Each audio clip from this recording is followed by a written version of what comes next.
സത്യവേദ പുസ്തകത്തിലെ വളരെ പ്രധാനപ്പെട്ട ഒരു പുസ്തകമാണ് യെശയ്യാ പ്രവചനം.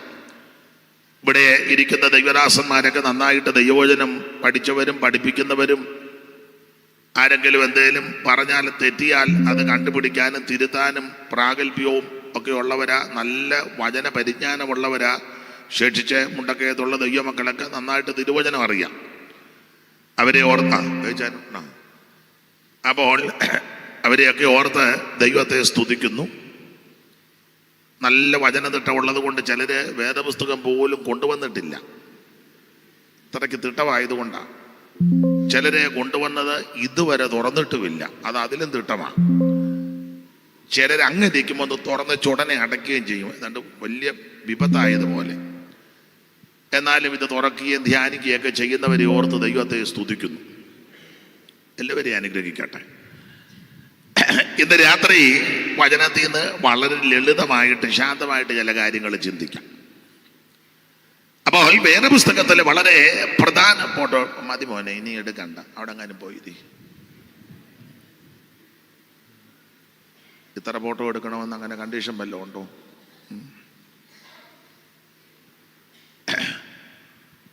അപ്പോൾ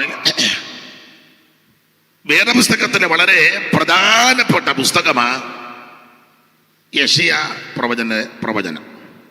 എല്ലാവർക്കും അറിയാവുന്ന കാര്യം, ഒന്നുകൂടെ ആവർത്തിക്കുന്നതേ ഉള്ളൂ. വേദപുസ്തകത്തിന് 66 പുസ്തകമുള്ളതുപോലെ യെശയ്യാ പ്രവചന പുസ്തകത്തിനും 66 അധ്യായമാണ്. ഒരാൾ പറഞ്ഞിരിക്കുന്ന വേദപുസ്തകത്തിലെ വേദപുസ്തകമാണ് യെശയ്യാ പ്രവചനം. മാത്രമല്ല യെശയ്യാ പ്രവാചകന് വേദ പഠിതാക്കൾ കൊടുത്തിരിക്കുന്ന ഒരു വിശേഷണ പദം നമുക്കെല്ലാം അറിയാം. ആ പദം ഇങ്ങനെ, ഇദ്ദേഹം സുവിശേഷ പ്രവാചകനാണ്. സുവിശേഷ പ്രവാചകൻ. അതെന്താ അങ്ങനെ കൊടുത്തിരിക്കുന്നത്? സുവിശേഷം ഇതുപോലെ അടുക്കടുക്കായി പറഞ്ഞ ഒരു പ്രവാചകൻ വേറെ ഇല്ല.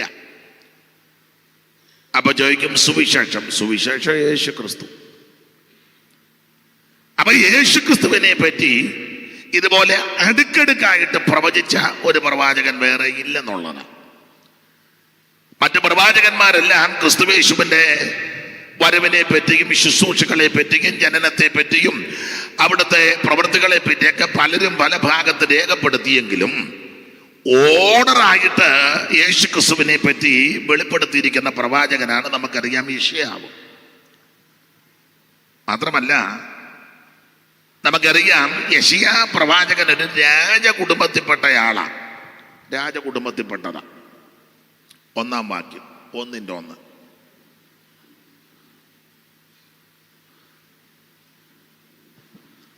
ആമോസിന്റെ മകനായ യെശയ്യാവ് യഹൂദ രാജാക്കന്മാരായ ഉസിയാവ്. അപ്പൊ ശ്രദ്ധിക്കുക, ഇദ്ദേഹം ഒരു രാജകുടുംബത്തിൽപ്പെട്ട ആളാ.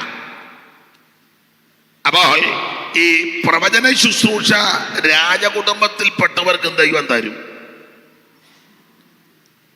ചില ആൾക്കാർ ധരിച്ചു വച്ചേക്കുന്ന ഇത് ഗതികെട്ടവർക്കെല്ലാം കൊടുക്കുന്നതാണ്. ഒരു പണിയില്ലായിരുന്നപ്പം ദൈവം പ്രവചനത്താൽ അങ്ങ് നിറച്ചു. പിന്നെ അന്ന് മുതലങ്ങ് നടുക നടന്ന് പ്രവചിക്കുക. അല്ല, തെറ്റിദ്ധരിക്കണ്ട. താഴേക്കിടയിലുള്ളവനെയും മേലേക്കിടയിലുള്ളവനെയൊക്കെ ദൈവം ഉയർത്തും. ഇത് ഒരു വിഭാഗക്കാരുടെ കുത്തകയല്ല. ശുശ്രൂഷ ആഗ്രഹിക്കുന്ന ആത്മാക്കളെ ദൈവം തൃപ്തിപ്പെടുത്തും. വിദ്യാനിപുണന്മാർക്ക് മാത്രമല്ല, വിദ്യാവിഹീനന്മാർക്ക് മാത്രമല്ല, ആഗ്രഹിച്ച് പ്രാർത്ഥിക്കുന്ന സകലരെയും ദൈവം കരത്തിലെടുക്കും. പുസ്തകത്തിൽ ഇങ്ങനെ ഒരു വാക്യമുണ്ട്, രക്ഷയ്ക്കായി കാക്ഷിക്കുന്നവനെ അതിനകത്താക്കുമെന്ന. അപ്പൊ ആകാംക്ഷ, താല്പര്യം, തൃഷ്ണ ഇത് വേണം. അപ്പോൾ യെശയ്യാ പ്രവാചകന്റെ വിശേഷത, ഇദ്ദേഹം ഒരു രാജകുടുംബത്തിൽപ്പെട്ട വ്യക്തിയാ. നമുക്കറിയാം ഏതാണ്ട് 50 കൊല്ലത്തോളം പ്രവചന ശുശ്രൂഷ ചെയ്തെന്ന. 50 കൊല്ലം. നമുക്ക് വളരെ അറിയാം. കുറച്ച് നാളൊക്കെ ചെയ്ത് വെച്ച് നമ്മളേക്ക് ഇപ്പം വിശ്രമ ജീവിതമാണ്. ഈ അടുത്ത കാലത്ത് ഒരു ഉപദേശിയോട് ചോദിച്ചു, സഭയുടെ ചുമതലയുണ്ടോ? ഇല്ല. എന്നാ പറ്റി? പിള്ളേര് പറഞ്ഞിനി സഭയുടെ ചാർജ് ഒന്നും എടുക്കണ്ടെന്ന്. അതിനാ? പിള്ളേരിപ്പം വെളിയിൽ പോയി നല്ല പിള്ളേരൊരു സെറ്റപ്പ് ആയല്ലോ. അപ്പം പിള്ളേരൊരു നല്ല നിലയിൽ ആയി. അപ്പം പുള്ളി ഈ വേല ഇത്രയും നാളും ചെയ്തത് പിള്ളേരെ ഒരു നല്ല നിലയിൽ ആക്കാൻ. അങ്ങനെയുള്ള ഒത്തിരി ആൾക്കാർ നമ്മുടെ ഇടയിലും ഉണ്ട്.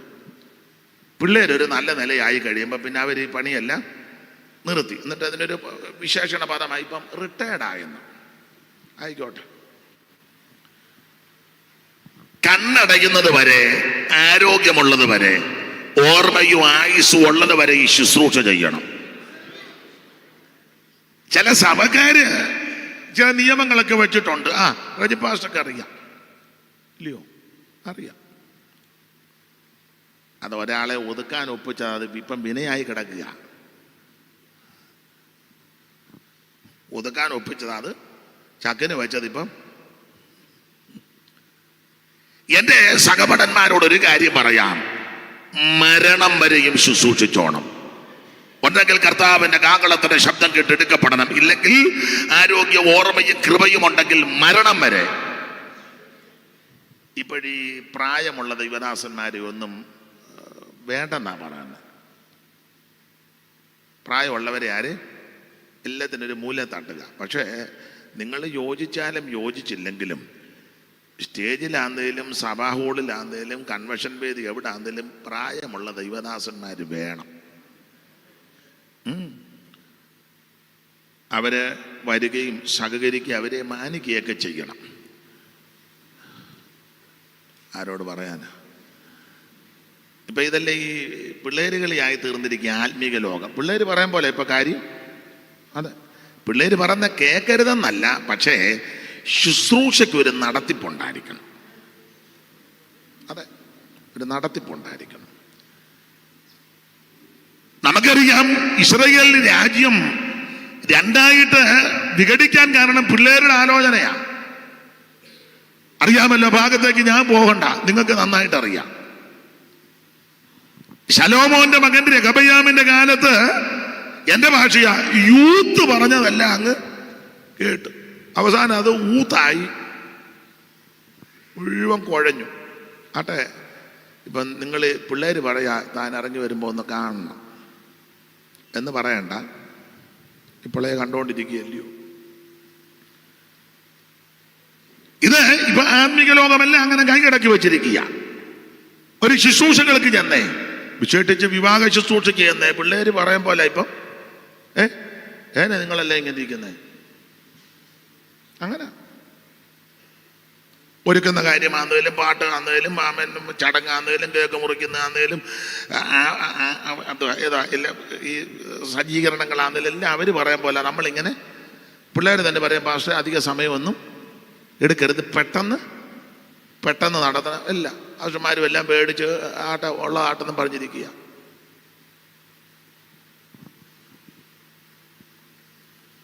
എല്ലാവരും എങ്ങനെ സങ്കടപ്പെട്ടിരിക്കുന്ന പോലെ.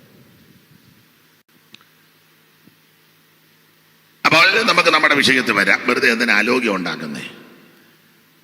സീനിയറായ പ്രായമുള്ള ദൈവദാസന്മാർ വേണം. വീട്ടിലാന്തേലും സഭയിലാന്തേലും ഒക്കെ പ്രായമുള്ളവർ വേണം. നരച്ച തല ശോഭയുള്ള, ഇപ്പൊ പിന്നെ അത് ഏതാണെന്ന് അറിയത്തില്ല, അവരും അഡ്ജസ്റ്റ് ചെയ്ത് നടക്കുക. നരച്ച ഏതാ അരയ്ക്കാത്ത, അങ്ങനെ അഡ്ജസ്റ്റ് ചെയ്യാത്തവരെ ഓർത്ത് ദൈവത്തെ സ്തുതിക്കുന്നു. അഡ്ജസ്റ്റ് ചെയ്ത്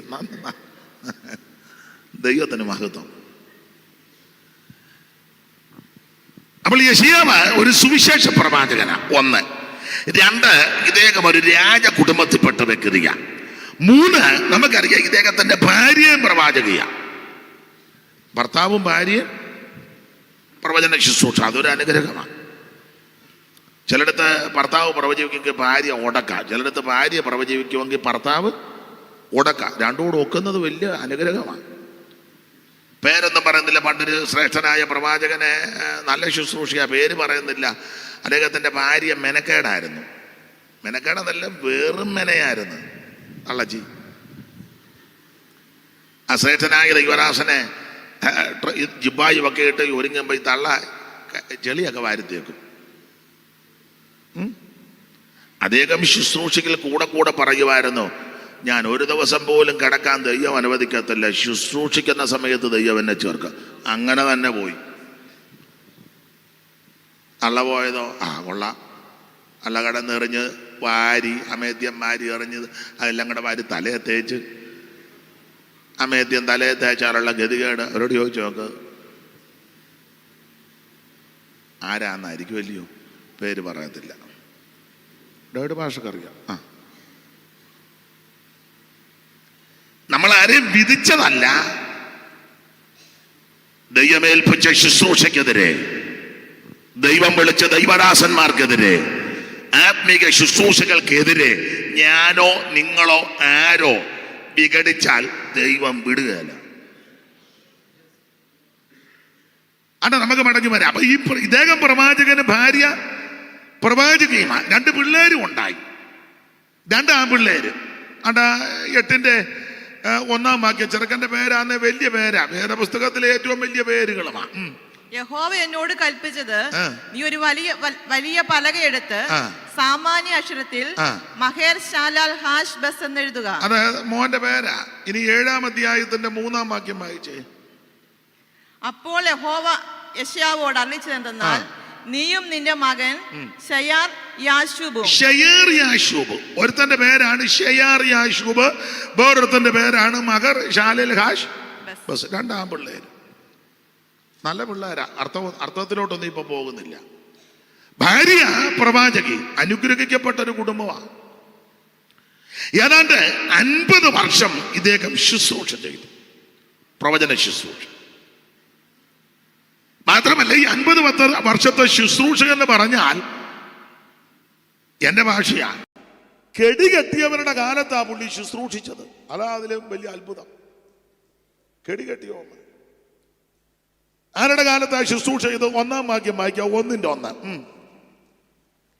ആമോസിന്റെ മകനായ യെശയ്യാവ്, ആമോസിന്റെ മകനാകുന്ന യെശയ്യാവ്, യഹൂദാ രാജാക്കന്മാരായ ഉസിയാവ്, യോഥാം, ആഹാസ്, യെഹിസ്കിയാവ് അല്ലെങ്കിൽ യെഹിസ്കിയാവ് എന്നിവരുടെ കാലത്ത്, ഇവരുടെ കാലത്താ 4 പേരുടെ പേര് പറഞ്ഞു. ആരൊക്കെയാ? യോഥാം, ആഹാസ്, ഉസിയാവ്, ഹിസ്കിയാവ്.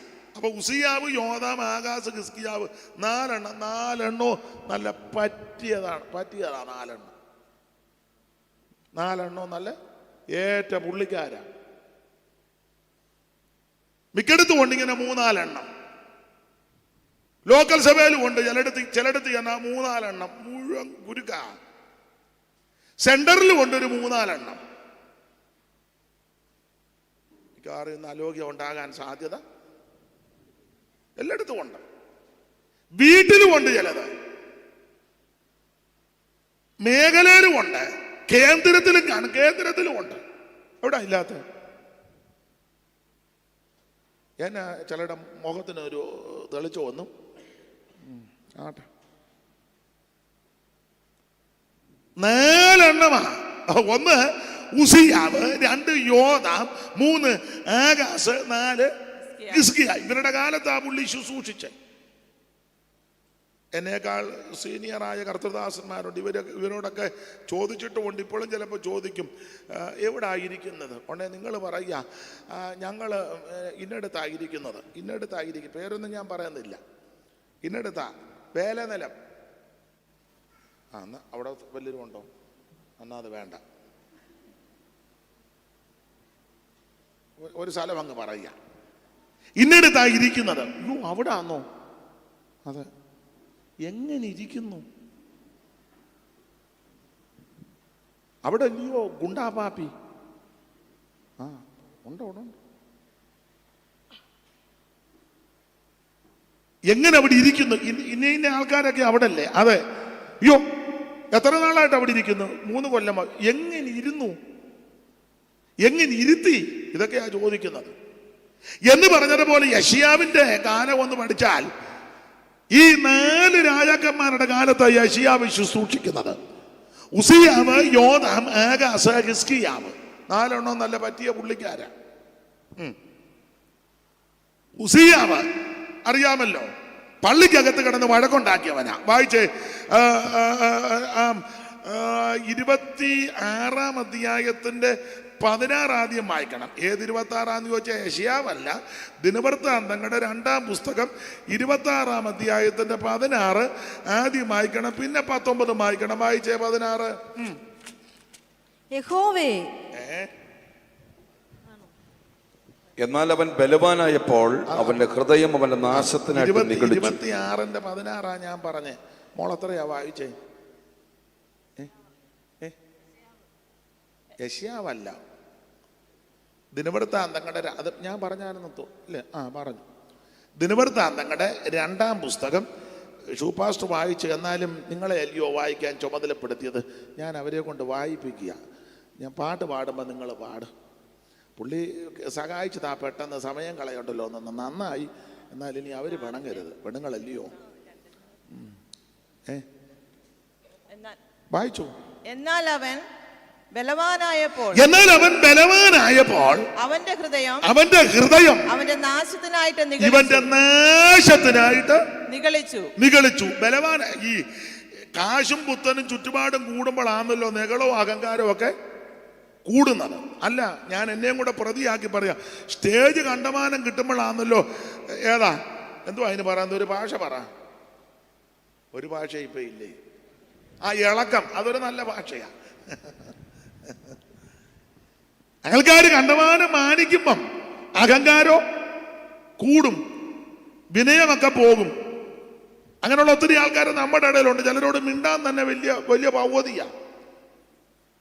കൺവെൻഷൻ പ്രസംഗകനായി ലേഖാതിരിപ്പിയോഗ വിദഗ്ധനായി ബന്ധനമടിക്കുന്ന ആളായിട്ട് കഴിഞ്ഞാൽ പിന്നെ മിണ്ടാനും സംസാരിക്കാനും ഒക്കെ കൈതരുന്നത് ഇങ്ങനെ നടക്കുന്നു.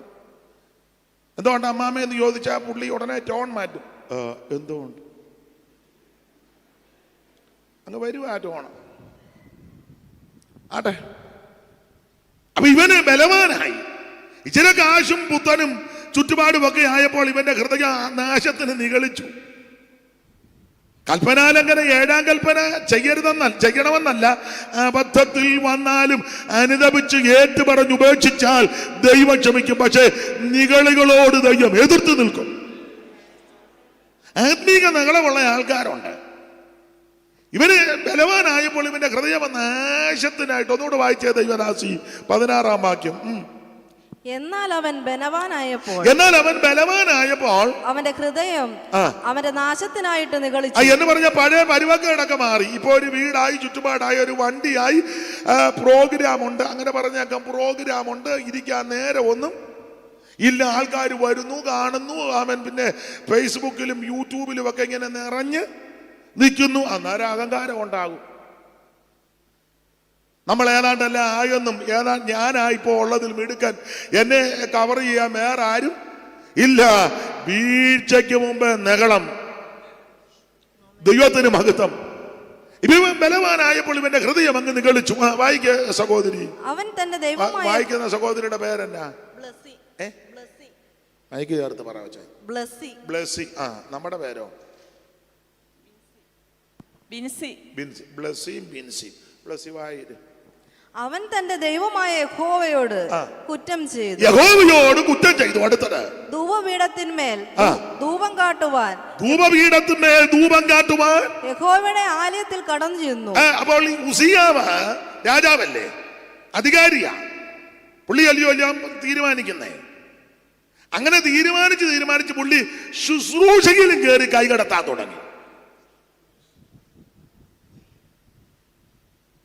ശുശ്രൂഷയിലും കയറി കൈവെക്കുക. ചിലരുടെ ഞാൻ കൗൺസിൽ മെമ്പറാണ്. നിന്റെ കുന്തം ഞാൻ സ്റ്റേറ്റിലാ കൊണ്ട് പോളയ്ക്കകത്തെറിയടാ.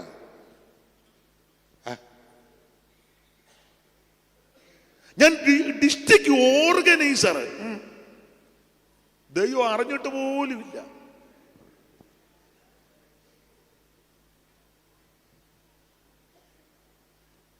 എന്നാ നിങ്ങളെന്നെ ഇങ്ങനെ സൂക്ഷിച്ച്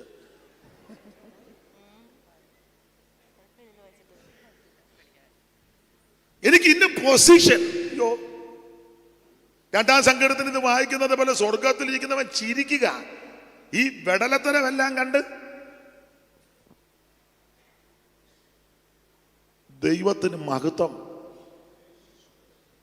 ഇവന് അധികാരം കിട്ടിയപ്പോൾ ദുർവിനിയോഗം ചെയ്യുകയാണ്. അത് ശുശ്രൂഷയെ കയറി തൊടുക. ഇവന് രാജാവ് ഭരിച്ചാ പോരായോ? ഇവൻ എന്തിനാ ആലയത്തിൽ കയറി നടത്തിപ്പുകാർക്കെതിരെ വരുന്നേ? ഒന്നുകൂടെ വായിച്ചേ ബ്ലസ്സി. എന്നാൽ അവൻ ബലവാനായപ്പോൾ അവന്റെ ഹൃദയം അവന്റെ നാശത്തിനായിട്ട് ഇവൻ നിഗളിച്ചു. ബലവാനായപ്പോൾ ഇവന്റെ ഹൃദയം. മോനെ ഈ കുട ഒന്ന് മാറ്റാമോ? കുട വെട്ടമില്ലല്ലോ, ഇവരെ എനിക്ക് കാണാം. കുഴപ്പമുണ്ടോ അത് മാറ്റുന്നതിന്? ഒരു കുട മതി, എല്ലാം ഒരു കുട കീഴിലാകണമെന്നാണല്ലോ. മൂലയിലോട്ട് എനിക്ക് അവരെ എല്ലാം ഒന്ന് കാണണം. അത് മടക്കിക്കോ വേണേ. വായിച്ച പിള്ളച്ചി. അവൻ തന്റെ ദൈവമായ യഹോവയോട് കുറ്റം ചെയ്തു. യഹോവയോട് കുറ്റം ചെയ്തു. അടുത്തത് ധൂപപീഠത്തിന്മേൽ ധൂപപീഠത്തിന്മേൽ ധൂപം കാട്ടുവാൻ യഹോവയുടെ ആലയത്തിൽ കടഞ്ഞു നിന്നു. അസര്യ പുരോഹിതനും അവനോടുകൂടെ ധൈര്യശാലിയായി യഹോവയുടെ 80 പുരോഹിതന്മാരും അവന്റെ പിന്നാലെ അകത്തു ചെന്നു. ഈ പുരോഹിതന്മാർ ഇവന്റെ പിന്നാലെ, ആരുടെ? ഇവന്റെ പിന്നാലെ. ഇവനല്ലയോ മെയിൻ. അവന്റെ പിന്നാലെ ഇങ്ങനെ ഓച്ചാനിച്ച് ചില നേതാക്കന്മാരെ കാണുമ്പോൾ ചിലർ കണ്ട് ഓച്ചാനിച്ചു. എന്നാ പിന്നെ നിങ്ങൾ എന്നെ ഇങ്ങനെ സൂക്ഷിച്ചു നോക്കുന്നു? നടത്തിപ്പുകാരെ അല്ലെങ്കിൽ ചുമതലപ്പെട്ടവരെ ബഹുമാനിക്കണം, പക്ഷേ ദൈവത്തിന് കൊടുക്കേണ്ട ബഹുമാനം ഒന്നും കൊടുക്കണ്ട. മഹത്വത്തിനും സ്തുതിക്കും സ്തോത്രത്തിനും ബഹുമാനത്തിനും ദൈവമായ യോഗ്യൻ. ഇവന്റെ പുറകെ ഇവരെല്ലാം കൂടെ ഓച്ചാനിച്ചു. അടുത്ത വാക്യമായി ഉസിയ രാജാവിനെ തടുത്ത് അവനോട്, ഉസിയാവേ, യഹോവയ്ക്ക് ധൂപം കാട്ടുന്നതിന് വിഹിതമല്ല. ധൂപം കാട്ടുവാൻ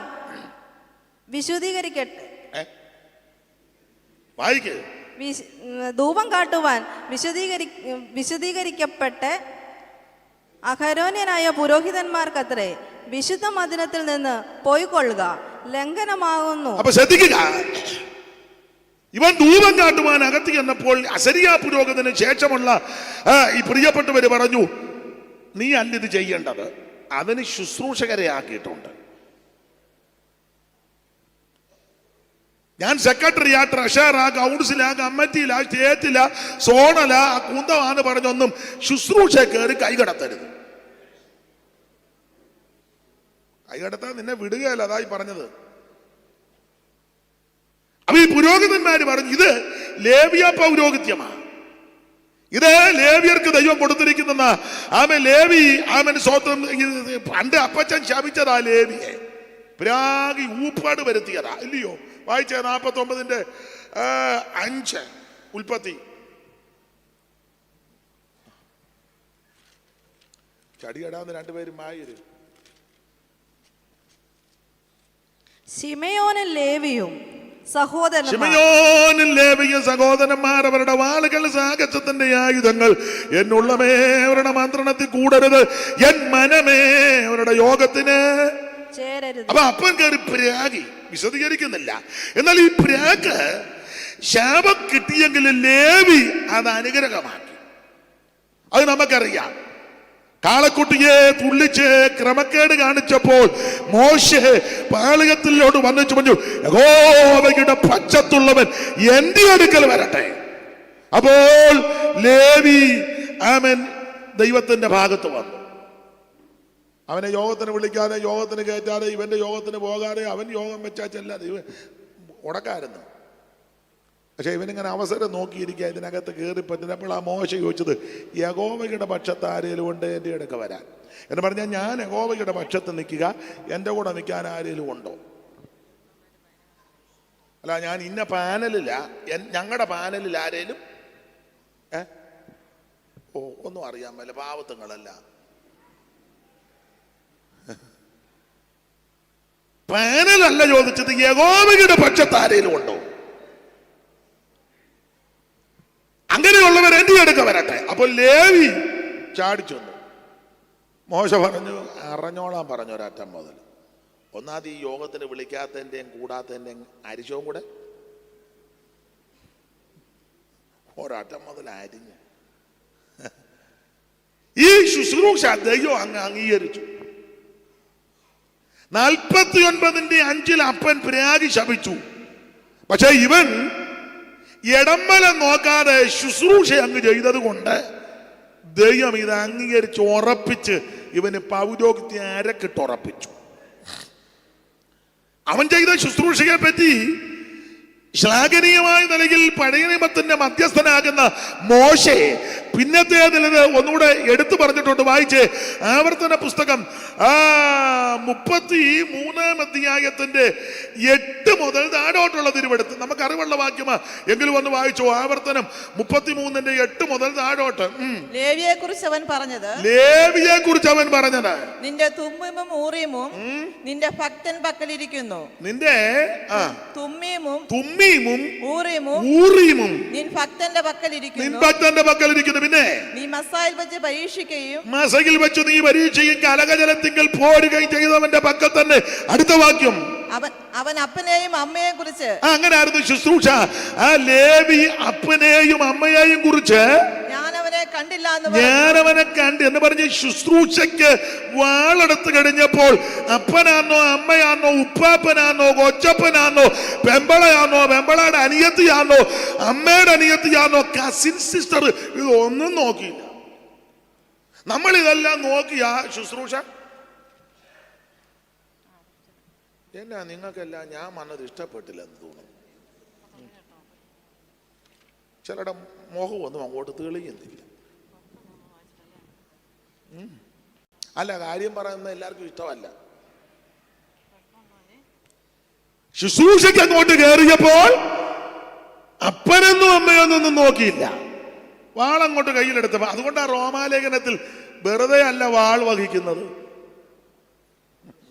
അങ്ങനെ ആ പുസ്തകത്തിലെ വാക്യം, വെറുതെ അല്ലല്ലോ വാൾ വഹിക്കുന്നേ. ഇവൻ വാളെടുത്ത് കഴിഞ്ഞപ്പോ അവൻ അപ്പനെയും അമ്മയെയും കുറിച്ച്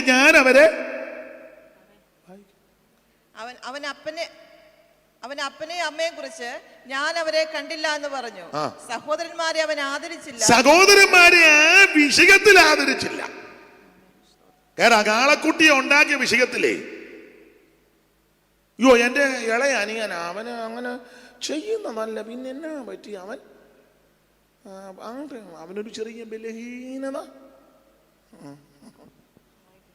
ഒന്നും. പിന്നെ സ്വന്തം മക്കളെന്ന് ഓർത്തതുമില്ല.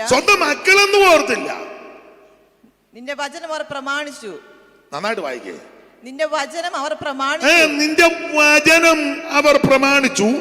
നിന്റെ നിയമം കാത്തുകൊള്ളുകയും. അപ്പം ലേവിയുടെ വിശേഷത, ലേവി വചനം പ്രമാണിച്ചു, നിയമം കാത്തു. അതുകൊണ്ട് ഒന്നുകൂടെ തെളിച്ചു പറഞ്ഞാൽ ശാബത്തെ ദൈവം അനുഗ്രഹമാക്കി. അടുത്ത വാക്യം വായിച്ചേ. അവർ യാക്കോബിന് നിന്റെ വിധികളും വിധികളും ഇസ്രായേലിന് ന്യായപ്രമാണവും ഉപദേശിക്കും. എങ്ങനുണ്ട് 49-ാം അധ്യായത്തിൽ അപ്പച്ചൻ പണ്ട് പറഞ്ഞു, ലേവിയുടെ യോഗത്തിന് കൂടരുത്, നമ്മുടെ യോഗത്തിന് ലേവിയെ വിളിക്കരുത്. പക്ഷെ ലേവി ഇങ്ങനെ അവസരം നോക്കി പ്രമാണത്തിന് വേണ്ടി ഇവൻ വചനത്തെ കാത്തു, വചനത്തെ അനുസരിച്ചപ്പോൾ നേരെ അത് തിരിച്ചടിച്ചപ്പോൾ ഇനി ലേവി ആയിരിക്കും ഉപദേശിക്കുന്നത് എന്ന് പറഞ്ഞാൽ നിന്നെ കൊള്ളത്തില്ല, കഴിവില്ല, അവൻ ഇവിടെ ആക്കത്തില്ല, എടുക്കത്തില്ല എന്നൊക്കെ പറഞ്ഞവരെ കൊണ്ട് തന്നെ ദൈവം തിരിച്ചു പറയിപ്പിച്ചു. ഞാനൊരു കാര്യം അനുഭവത്തിൽ നിന്നും വചനത്തിൽ നിന്നും പറയാം. നമുക്കെതിരെ പോരും പടയുമൊക്കെ വരുമ്പോൾ വാർഡ് മെമ്പറേയും പിടിക്കണ്ട, പഞ്ചായത്ത് പ്രസിഡന്റിനെയും പിടിക്കണ്ട, MLA-യുടെ പുറകെയും പോകണ്ട, MP-യുടെ പുറകെയും പോകണ്ട. അവർക്ക് വേറെ ചുമതല ഒത്തിരി ഉണ്ട് നമ്മുടെ ഈ കാര്യത്തിനാണോ. മുളക്കുഴയിലും പോകണ്ട, കുമ്പനാട്ടും പോകണ്ട, പുനലൂരും പോകണ്ട, കല്ലുമലയിലും പോകണ്ട, പരിമലയിലും പോകണ്ട, മുട്ടയിലിരുന്നാ മതി. മുഴങ്കാലിലിരിക്കണമെന്ന്. നീ മുഴങ്കാലിൽ ഇരിക്കുമ്പോൾ ശാപത്തെ ദൈവം അനുഗ്രഹമാക്കി കൊണ്ടുവരും. പക്ഷെ നമുക്ക് പ്രാർത്ഥിക്കാൻ നേരമില്ലല്ലോ. ഇപ്പൊ എല്ലാം ചടങ്ങല്ലേ, മുഴുവൻ ചടങ്ങാ. ഉപവസിച്ച് പ്രാർത്ഥിക്കാനും ദൈവസന്നിധി പക്ഷപാതം ചെയ്യാൻ നേരമില്ല പലർക്കും. എന്നാൽ മുഴങ്കാലും മേലിരുന്ന് ആരാധിച്ച് പ്രാർത്ഥിക്കുന്ന നിനക്ക് വേണ്ടി ദൈവം യുദ്ധം ചെയ്യും. ലേവി അവസരം നോക്കിയിരുന്നു, അവസരം കിട്ടി. യഹോവയുടെ പക്ഷത്ത് ആരേലും ഉണ്ടോ? ലേവി പറഞ്ഞ ഏതാലിവന്മാർ കായ്ക്ക് തൊടിയിക്കുന്നില്ല, എന്നാ പിന്നെ ദൈവത്തിന്റെ പക്ഷത്ത് നിൽക്കുക. അങ്ങോട്ട് കയറിയപ്പോൾ മോശ പറഞ്ഞു വാളെടുത്ത് വെട്ടാൻ പറഞ്ഞു. ആര്യാച്ചാ കാളയുടെ പുറകെ പോയവനെല്ലാം കണ്ടിക്കടാന്ന് പറഞ്ഞു. ഒന്നാമത് കുറെ നാൾ കൊണ്ട് യോഗത്തിന് വിളിക്കാതെ അടുപ്പിക്കാതിരുന്നതിനെ ആരിച്ചോം കൂടെ. പക്ഷെ അത് ഗുണമായി. പണ്ടൊരാൾ പറഞ്ഞ പോലെ ആ തത്തീര് എനിക്ക് ഗുണമായി എന്ന് പറഞ്ഞ പോലെ ആള് കയറി. അപ്പൊ ദൈവം തമ്പുരാൻ തിരിച്ചു പറയാ, ഇനി ലേവിയുടെ വിശേഷതയാ, അവർ യാക്കോബിന് നിന്റെ വിധികളെയും ഇസ്രായേലിന് ന്യായപ്രമാണം ഉപദേശിക്കും. ഇനി ലേവിയാ ഉപദേശിക്കുന്നത്. ഇവനെ അടുപ്പിക്കരുതെന്ന് പറഞ്ഞതാ, നേരെ തിരിച്ചു ദൈവം. ബാക്കി സകല ഗോത്രക്കാരോടും പറഞ്ഞു ഉപദേശം ചോദിച്ച് മനസ്സിലാക്കാൻ ലേവിയുടെ അടുക്ക ചെല്ലാൻ. ലേവിനെ ഞാൻ തെരഞ്ഞെടുത്തെന്ന്. മലാക്കി 2:7 വായിച്ചേ. ഇത് മറിക്കാതെ കണ്ട് വായിക്കണം, നമുക്കറിവുള്ള വാക്യമാണ്. പുരോഹിതൻ സൈന്യങ്ങളുടെ യഹോവയുടെ ദൂതനാകിയാൽ, ഇപ്പം ദൂതനാക്കി. പുരോഹിതൻ സൈന്യങ്ങളുടെ യഹോവയുടെ ദൂതനാകയാൽ അവന്റെ അധരങ്ങൾ പരിജ്ഞാനം സൂക്ഷിച്ചു വെക്കുകയും ഉപദേശം അവനോട് ചോദിച്ച് പഠിക്കണം. അപ്പോൾ ഇവനെ കൊള്ളത്തില്ല, ഇവന്റെ യോഗത്തിന് പോകരുത്, ഇവനെ അടുപ്പിക്കരുതെന്ന് പറഞ്ഞ ദൈവം തന്നെ ഇവൻ അനുതപിച്ചു മടങ്ങി വന്ന് മനസ്താപപ്പെട്ട് പ്രമാണത്തിന് വേണ്ടി വചനത്തിന് വേണ്ടി നിന്നപ്പോൾ അതിനെ ദൈവം അനുഗ്രഹമാക്കി. എന്റെ സഹപടന്മാരായ കർത്തദാസന്മാരോട് പറയാ, ഞാനും നിങ്ങളും പ്രമാണത്തിന് വേണ്ടി നിന്നാൽ, വചനത്തിന് വേണ്ടി നിന്നാൽ, ഉപദേശത്തിന് വേണ്ടി നിന്നാൽ, സത്യത്തിന് വേണ്ടി നിന്നാൽ, നിന്റെ സകല ശാപത്തെയും അടിച്ചു മാറ്റി നിന്നെ ഉയർത്തുന്ന ഒരു ദൈവമുണ്ട്. അടുത്ത വാക്യം കൂടെ വായിച്ചോ. ആവർത്തനത്തിലെ അവർ നിന്റെ സന്നിധിയിൽ സുഗന്ധ ധൂപവും. ഇപ്പൊ നോക്കിക്കേ, ലേവി സുഗന്ധമാകുമെന്ന്. സുഗന്ധം അതിനാ പണ്ട് നാറ്റിച്ചതാ. ഉൽപ്പത്തി പുസ്തകം 34:30. ഉൽപ്പത്തി 34:30. അപ്പോൾ യാക്കോബ് ശിമയോനോടും ലേവിയോടും ഈ ദേശനിവാസികളാകുന്ന കനാന്യരുടെയും പെരിശരുടെയും ഇടയിൽ നിങ്ങൾ എന്നെ നാറ്റിച്ചു വിഷമത്തിലാക്കി. അപ്പോൾ അപ്പനെ നാറ്റിച്ചതാ ലേവി. എന്നാ ഒരു സന്തോഷമില്ലാത്ത.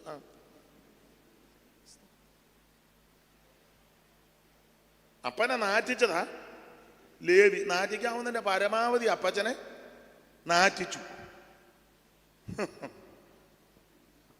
ഇവൻ വചനം കാത്ത് പ്രമാണത്തിന് വേണ്ടി നിന്നപ്പോൾ ആ നാറ്റത്തെ ദൈവം സുഗന്ധമാക്കി.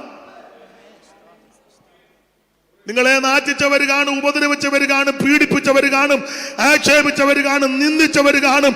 അതുകൊണ്ട് അനുഭവത്തിന്റെ വെളിച്ചത്തിലും വചനത്തിന്റെ ഉപദേശത്തിലും മറുപടി പറയാൻ പോകരുത്, എതിർക്കാൻ പോകരുത്, ഉടക്കാൻ പോകരുത്, കേസ് കൊടുക്കാൻ പോകരുത്, ഒരു കാര്യത്തിന് പോകരുത്.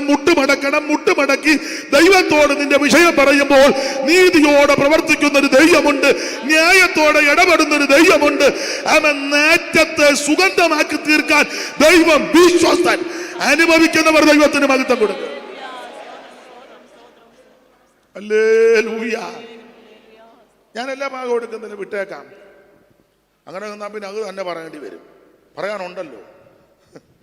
ദൈവത്തിന് മഹത്വം. അപ്പൊ ഇങ്ങനെയുള്ള ഈ ശുശ്രൂഷ ലേവിയെ പരമേൽപ്പിച്ചു. ലേവി ഗോത്രക്കാരെ, വിശേഷിച്ച് അഹറോന്റെ കുടുംബക്കാർക്ക്.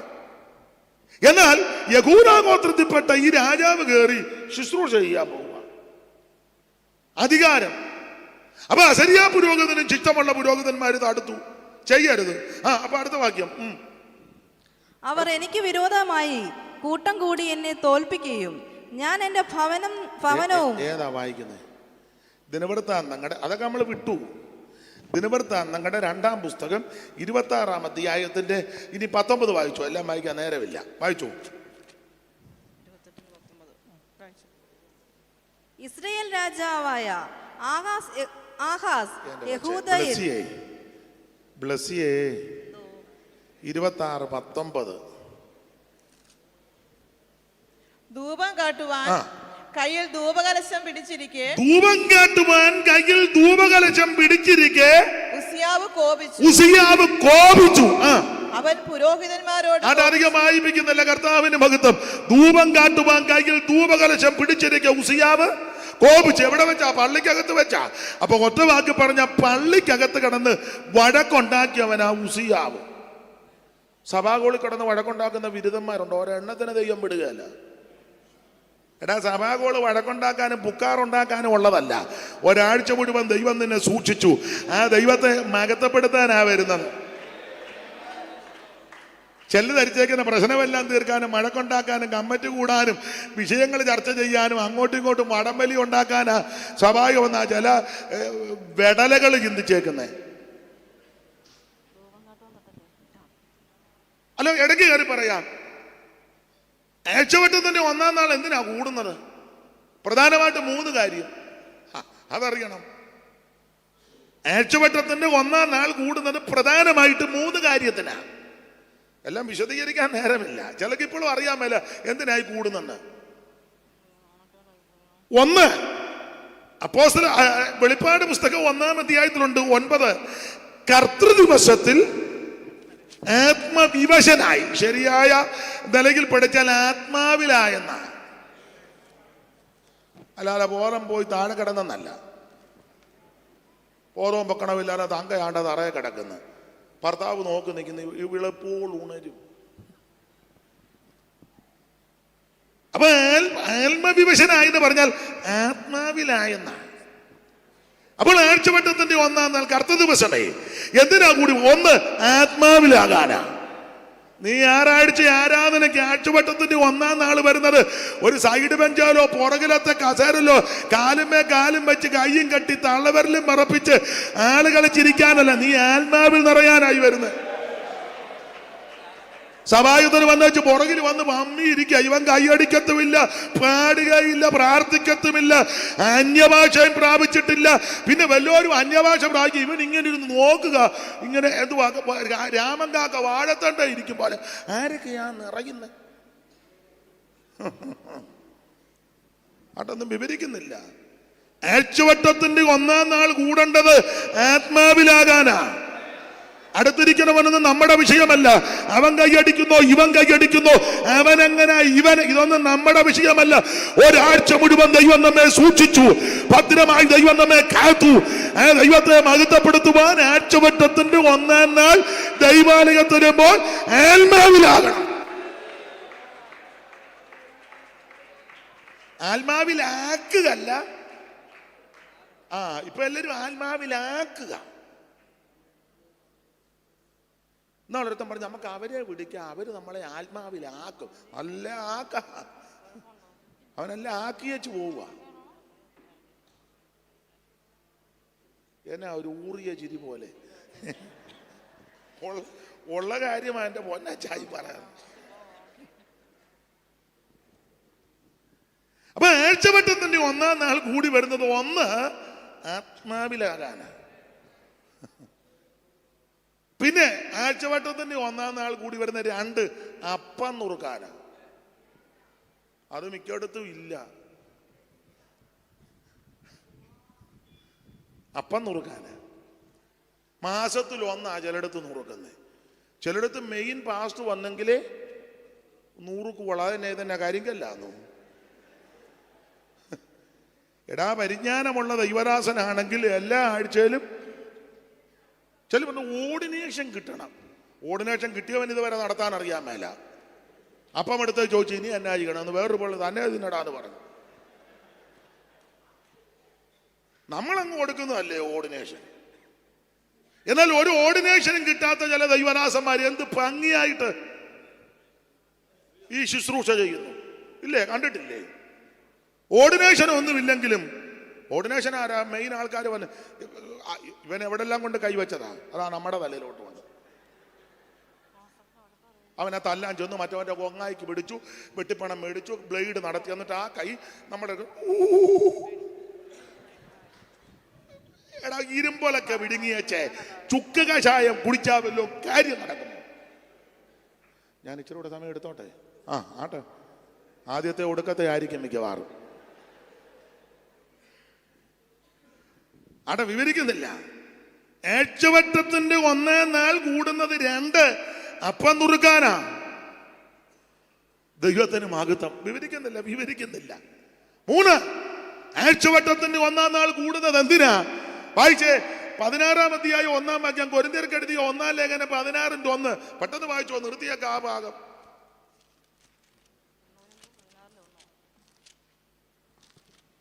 വിശുദ്ധന്മാർക്ക് വേണ്ടിയുള്ള ധർമ്മശേഖരത്തിന്റെ കാര്യത്തിലോ ഞാൻ ഗലാത്യ സഭകളോട് ആജ്ഞാപിച്ചതുപോലെ നിങ്ങളും ചെയ്യുവീൻ. വായിക്ക്. ഞാൻ വന്ന ശേഷം മാത്രം ശേഖരം ഉണ്ടാകാതിരിക്കേണ്ടതിന് ആഴ്ചവട്ടത്തിൽ 1-ാം നാൾ തോറും നിങ്ങൾ ഓരോരുത്തൻ തനിക്ക് കഴിവുള്ളത് ചരിച്ച് തന്റെ പക്കൽ വെച്ചുകൊള്ളണം. ഇവിടെ കൊണ്ടുവരണം. ആഴ്ചവട്ടത്തിന്റെ 1-ാം നാള് ആഴ്ച കിട്ടിയത് ചരിതിച്ച് വെച്ച് ആലയത്തിൽ കൊണ്ടുവരണമെന്ന്. ആരോട് പറയാനാ? ഏതപ്പാ ഗോതമംഗലം. അതെ, എന്റെ വിഷയമല്ല, വിട്ടേക്കാം. അപ്പോൾ ഇവന് പള്ളിക്കകത്ത് കിടന്ന് വഴക്കുണ്ടാക്കുന്നവനാ ഉസിയാവ്. ധൂപം കാട്ടുവാൻ ധൂപകലശം കയ്യിൽ പിടിച്ചിരിക്കെ ഉസിയാവ് കോപിച്ചു. ഒറ്റ വാക്ക് പറഞ്ഞ പള്ളിക്കകത്ത് കിടന്ന് വഴക്കുണ്ടാക്കുന്നവന്റെ കാലത്താ യെശയ്യാവ് പ്രവചിച്ച്. അങ്ങനെയൊക്കെ ഉള്ളവന്റെ കാലത്തൊക്കെ പ്രവചിക്കുക എന്ന് പറഞ്ഞാൽ വലിയ, ഇപ്പൊ നിങ്ങൾ എന്നേക്കാൾ പരിജ്ഞാനമുള്ളവരാ. സഭയിൽ വഴക്കുണ്ടാക്കുന്ന 2 കുടുംബം, 2 വ്യക്തി, അവരുടെ നടുവിൽ ശുശ്രൂഷിക്കുന്നത് എന്ത് ബുദ്ധിമുട്ടാ ഇല്ലേ? എന്ത് പ്രസംഗിച്ചാലും ആരേലും ഒരാൾ നമുക്ക് എതിരാ. ആരേലും ഒരാൾ എതിരാ.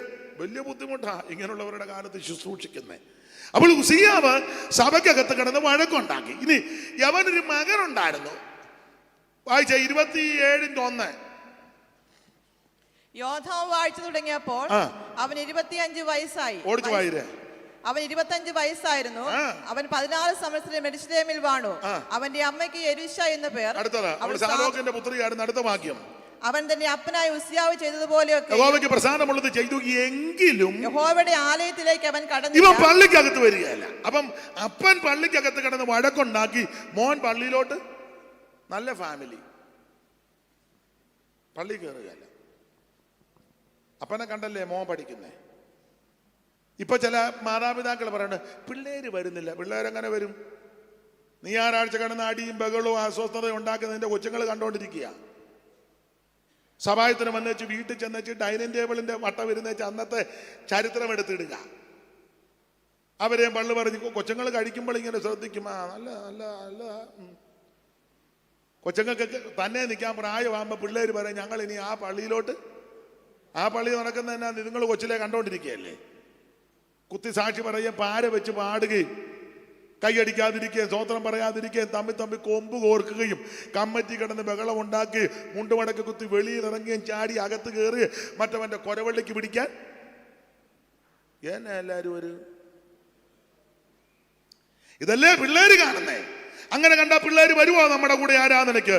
അതുകൊണ്ട് ഞാൻ എന്നെയും കൂടെ പ്രതിയാക്കി പറയുക, കുഞ്ഞുങ്ങളുടെ മുമ്പിൽ ഞാൻ നിങ്ങൾ മാതൃകയോടെ നിൽക്കണം. അപ്പൻ പള്ളിക്കകത്ത് കിടന്ന് വഴക്കുണ്ടാക്കി മോൻ പള്ളിയിലോട്ട് കയറുകയില്ല. ഇനി ഇവനൊരു മകനുണ്ടായിരുന്നു. അവന്റെ പേരാണ് ആകാശ്. അയ്യോ നല്ല വിചിത്രം. 28:24 ആയിരുന്നു. ആഹാസ് ദൈവാലയത്തിലെ ഉപകരണങ്ങളെ എടുത്ത് ദൈവാലയത്തിലെ ഉപകരണങ്ങൾ ഉടച്ച് യഹോവയുടെ ആലയത്തിന്റെ വാതിൽ അടച്ചു കളഞ്ഞ്. എങ്ങനെയുണ്ട്? അവൻ പള്ളി പൂട്ടി. വല്യപ്പൻ പള്ളിക്കകത്ത് വഴക്കുണ്ടാക്കി. മോൻ പള്ളിയിലോട്ട് കയറത്തില്ല. കൊച്ചുമോൻ പള്ളി പൂട്ടി. തീർന്നില്ല.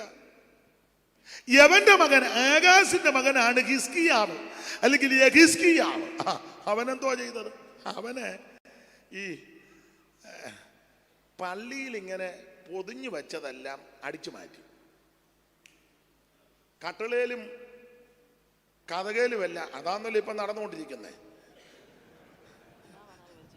വാക്യം തരാം. ശൂപാഷ വാക്യം ഒന്ന് വായിച്ചേ. ഞാൻ റെഫറൻസ് അങ്ങ് മറന്നുപോയി. ദൈവദാസന്മാരെ അറിയാവുന്നവരൊന്ന് വായിച്ചു സഹായിച്ചു. കണ്ടെങ്കിലൊന്ന് വായിച്ചു സഹായിക്കും.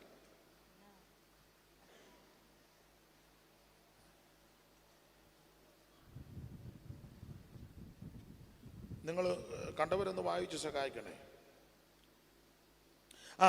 രാജാക്കന്മാരുടെ 2-ാം പുസ്തകം 18-ാം അധ്യായത്തിന്റെ 14 മുതൽ വായിച്ചേ.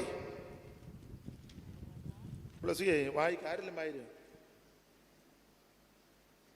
അപ്പോൾ യഹൂദ രാജാവായ ഹിസ്കിയാവ് ലാഖീശിൽ അശ്ശൂർ രാജാവിന്റെ അടുക്കൽ ആളയച്ചു. ഓടിച്ചു വായിരും. ഞാൻ കുറ്റം ചെയ്തു, എന്നെ വിട്ടു മടങ്ങിപ്പോകണം. നീ എനിക്ക് കൽപ്പിക്കുന്ന പിഴ ഞാൻ അടച്ചുകൊള്ളാമെന്ന് പറയിച്ചു. അശ്ശൂർ രാജാവ് യഹൂദ രാജാവ് ഹിസ്കിയാവിന് 300 താലന്ത് വെള്ളിയും 30 താലന്ത് പൊന്നും പിഴ കൽപ്പിച്ചു. അപ്പൊ അശ്ശൂർ രാജാവ് ഹിസ്കിയാവിന് പിഴ കൽപ്പിച്ചു. അപ്പൊ എന്നാ ചെയ്തു? ഹിസ്കിയാവ് യഹോവയുടെ ആലയത്തിലും രാജധാനിയിലെ ഭണ്ഡാരത്തിലും കണ്ട വെള്ളിയൊക്കെയും കൊടുത്ത് ആ കാലത്ത് യഹൂദ രാജാവായ ഹിസ്കിയാവ് അശ്ശൂർ രാജാവ് പിഴ കൽപ്പിച്ചപ്പം യഹൂദ രാജാവാകുന്ന ഹിസ്കിയാവ് ദൈവാലയത്തിലെ സ്വത്തെടുത്ത് അവന് കപ്പം കൊടുത്തു. മനസ്സിലായില്ല? മനസ്സിലാകുന്ന ഭാഷ പറയാം. അല്ല, മനസ്സിലാകുന്ന ഭാഷ പറയാം. അശ്ശൂർ രാജാവ് ജാതിക രാജാവാ. ഇവൻ പിഴ കിട്ടപ്പോൾ ദൈവാലയത്തിലെ, അങ്ങനല്ലേ, ആലയത്തിലും രാജാവിലെ ഭണ്ഡാരത്തിലും കണ്ട വെള്ളിയൊക്കെയും ആലയത്തിലെ ഇവിടുത്തെ ഭണ്ഡാരത്തിലെ വെള്ളി എടുത്ത് അശ്ശൂർ രാജാവിന് എന്ന് പറഞ്ഞാൽ സ്വോത്രകാഴ്ച എടുത്ത് കേസ് നടത്തുന്നെന്ന്. ഇവനെല്ലാം കൂടെ അങ്ങോട്ടും ഇങ്ങോട്ടും കൊന്ത്രാക്കൊള്ളി ഒപ്പിക്കുന്നതിന് ഒന്നും പിടികിട്ടുന്നില്ല ആർക്കും. യവന്മാരെല്ലാം കസേര കളി നടത്തേണ്ടതിന് പാവപ്പിടിച്ച ദൈവമക്കൾ തരുന്ന നന്മ സ്തോത്ര കാഴ്ച. പാത്രം കഴുകാൻ പോകുന്നവരുണ്ട്, റോഡ് പണിക്ക് പോകുന്നവരുണ്ട്, അയലത്തെ വീട്ടിൽ ചെന്ന് ജോലി ചെയ്ത് കിട്ടുന്നവരുണ്ട്, അടുക്കളക്കണിൽ പോകുന്ന മാന്യ സഹോദരിമാരുണ്ട്, റബ്ബർ വെട്ടുന്നവരുണ്ട്. അതൊന്നും മോശമായ പണിയല്ല. എല്ലാ പണിക്കും അതിൻ്റെ ശ്രേഷ്ഠതയുണ്ട്. ഗൾഫിലുള്ളവരുണ്ട്, അമേരിക്കയിലുള്ളവരുണ്ട്, അവരും കഷ്ടപ്പെട്ട പൈസ കിട്ടുന്നത്. ഇങ്ങനെയുള്ള നന്മയാ ദൈവത്തെയും വചനത്തെയും ഒക്കെ ഭയപ്പെട്ട് ഇത് സ്തോത്രകാഴ്ചയായിട്ട് തരുന്നത്. അന്നേരം ഇവിടെ കസേര കളിക്ക് വേണ്ടി കേസും കോടതി വഴക്കും ഒപ്പിച്ചേച്ച് ഇതെല്ലാം കൂടെ എടുത്ത് വക്കീൽ കുഞ്ഞുഞ്ഞിനും നിങ്ങൾക്ക് പിന്നെ മനസ്സിലാകുന്നില്ലല്ലയോ? ഇങ്ങനെയുള്ളവനൊക്കെ ദൈവം വിടുവോ? കേസ് കളിച്ചോ കോടതി, അത് നിന്റെ കുടുംബസ്വത്ത് എടുത്ത് കളിക്കണം. പാവം പിടിച്ച ദൈവമക്കൾ തരുന്ന 10 പൈസ അല്ലെങ്കിൽ 1 രൂപയ്ക്ക് 2 കാശിന് വിലയുള്ളതല്ലേ? അതെടുത്ത് നീ അശ്ശൂർ രാജാവിന് കപ്പം കൊടുത്താൽ അടിച്ചു ദൈവം. അല്ല, അതല്ലേ ഇപ്പൊ നടന്നുകൊണ്ടിരിക്കുന്ന പലയിടത്തും. എന്തിനാ ഞാൻ അധികം വിശദീകരണത്തിലോട്ട് പോകുന്നില്ല. ഇന്ന് മിക്കവാറും ചെല്ല് പറയും ഒരു അന്തരീക്ഷം ഇല്ലായിരുന്നെന്ന്. വേണ്ട, പുറമെ വലിയ ഇളക്കമില്ലല്ലോ, അകത്തൊരു രൂപാന്തരം നടക്കട്ടെ. അല്ല, വചനത്തിൽ നിന്ന് ഞാൻ ഈ വായിപ്പിക്കുന്നത് എന്തിനാണെന്നറിയാമോ? അത് പറയാം. ചില ആൾക്കാർ എന്നെ പറ്റി പറഞ്ഞ് അയാൾ വായി വരുന്നതല്ല പറയുന്നവനാ, അത് വായി വരുന്നത് എന്നെ ആ വായിപ്പിക്കുന്നത്. അതിനാ 2 നിങ്ങൾ അനുഗ്രഹിക്കട്ടെ ദൈവം. നിങ്ങളെ വായിച്ചതാ. പ്ലസിക്ക് ഒരു പരിവക്കേട് പോലെ തോന്നുന്നു. വായിച്ചു തരണം. അപ്പൊ ശ്രദ്ധിച്ചേ, ഹിസ്കിയാവ് ആലയത്തിലെല്ലാം കൂടെ പിടിച്ചു പറിച്ചു. അടുത്ത വാക്യം വായിച്ചാട്ടെ പ്ലസ്. ആരാ വായിച്ച? 2 വായിച്ചോ. അക്കാലത്ത് യഹൂദ രാജാവായ ഹിസ്കിയാവ് യഹോവയുടെ മന്ദിരത്തിന്റെ ശ്രദ്ധിച്ചേ, യഹോവയുടെ മന്ദിരത്തിന്റെ വാതിലുകളിലും കട്ടളകളിലും താൻ പൊതിഞ്ഞ പൊന്നു പറിച്ചെടുത്ത്. അപ്പൊ ഈ അടുത്ത കാലത്തല്ല ഇത് പറിച്ചെടുപ്പ് തുടങ്ങിയത്.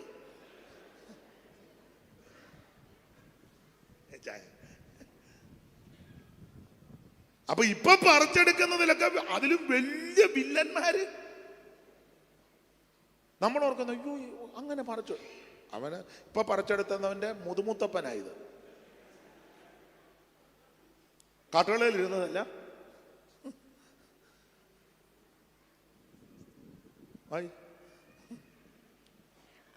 പൊന്നു പറിച്ചെടുത്ത് അശ്ശൂർ രാജാവിന് കൊടുത്തയച്ചു. അത് പിന്നെ എവിടെ കൊടുത്തെന്ന് മനസ്സിലായി. വിവരിക്കുന്നില്ല. അപ്പോൾ ഈ ഫാമിലിയുടെ നല്ല ഫാമിലിയാ. വല്യപ്പൻ പള്ളിക്കകത്ത് വഴക്കുണ്ടാക്കി, മോൻ പള്ളിയിലോട്ട് കയറത്തില്ല, കൊച്ചുമോൻ പള്ളി പൂട്ടി, കൊച്ചുമകന്റെ മകൻ പള്ളിയിൽ ഇരുന്നതെല്ലാം കൂടെ പറിച്ചെടുത്ത് അശൂർ രാജാവ് തീർന്നില്ല.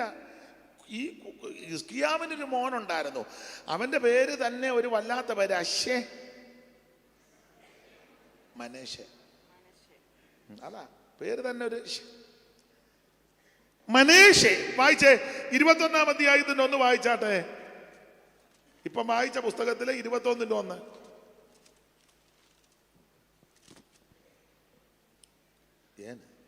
മനേശെ വാഴ്ച തുടങ്ങിയപ്പോൾ അവന് 12 വയസ്സായിരുന്നു. 12 ഉള്ളു. എന്തിനാ ഒത്തിരി? അടുത്തത് അവൻ 55 സംവത്സരം ശ്രദ്ധിക്കുക. മനേശെ ഇവൻ ചെയ്ത പണി എന്നാന്നറിയോ? അത് അതിലും വിചിത്രം. ഇവൻ ചെയ്തത് 21-ന്റെ 7 വായിച്ചേ. ഇപ്പം വായിച്ച അധ്യായത്തിന്റെ 7-ാം വാക്യം. ഈ ആലയത്തിലും ഇസ്രായേലിന്റെ സകല ഗോത്രങ്ങളിൽ നിന്ന് ഞാൻ തിരഞ്ഞെടുത്തിരിക്കുന്ന യെരൂശലേമിലും ഞാൻ എന്റെ നാമം എന്നേക്ക് സ്ഥാപിക്കുമെന്ന് യഹോവ ദാവീദിനോടും അവന്റെ മകനായ ശലോമോനോടും അരുളിച്ചെയ്ത ആലയത്തിൽ താൻ ഉണ്ടാക്കിയ അശേരാ പ്രതിഷ്ഠ ദൈവാലയത്തിൽ മനേശെ അശേര പ്രതിഷ്ഠയെ കൊണ്ട് പ്രതിഷ്ഠിച്ചു. പിന്നെ ഞാൻ അവരോട് കൽപ്പിച്ചതൊക്കെയും എന്റെ ദാസനായ മോശ അവരോട് കൽപ്പിച്ച സകല ന്യായപ്രമാണവും അനുസരിച്ച് നടക്കേണ്ടതിന് അവർ ശ്രദ്ധിക്കുക മാത്രം ചെയ്താൽ ഇനി ഇസ്രായേലിന്റെ കാൽ അവരുടെ പിതാക്കന്മാർക്ക് ഞാൻ കൊടുത്ത ദേശം വിട്ടലയുവാൻ ഇടവരുത്തുകയില്ല എന്ന് യഹോവ കൽപ്പിച്ചിരുന്നു. എന്നാൽ അവർ കേട്ടനുസരിച്ചില്ല. അപ്പൊ ശ്രദ്ധിക്കേണ്ട കാര്യം നിങ്ങൾ വളരെ ഭയാനകമായിട്ട് പഠിക്കണം.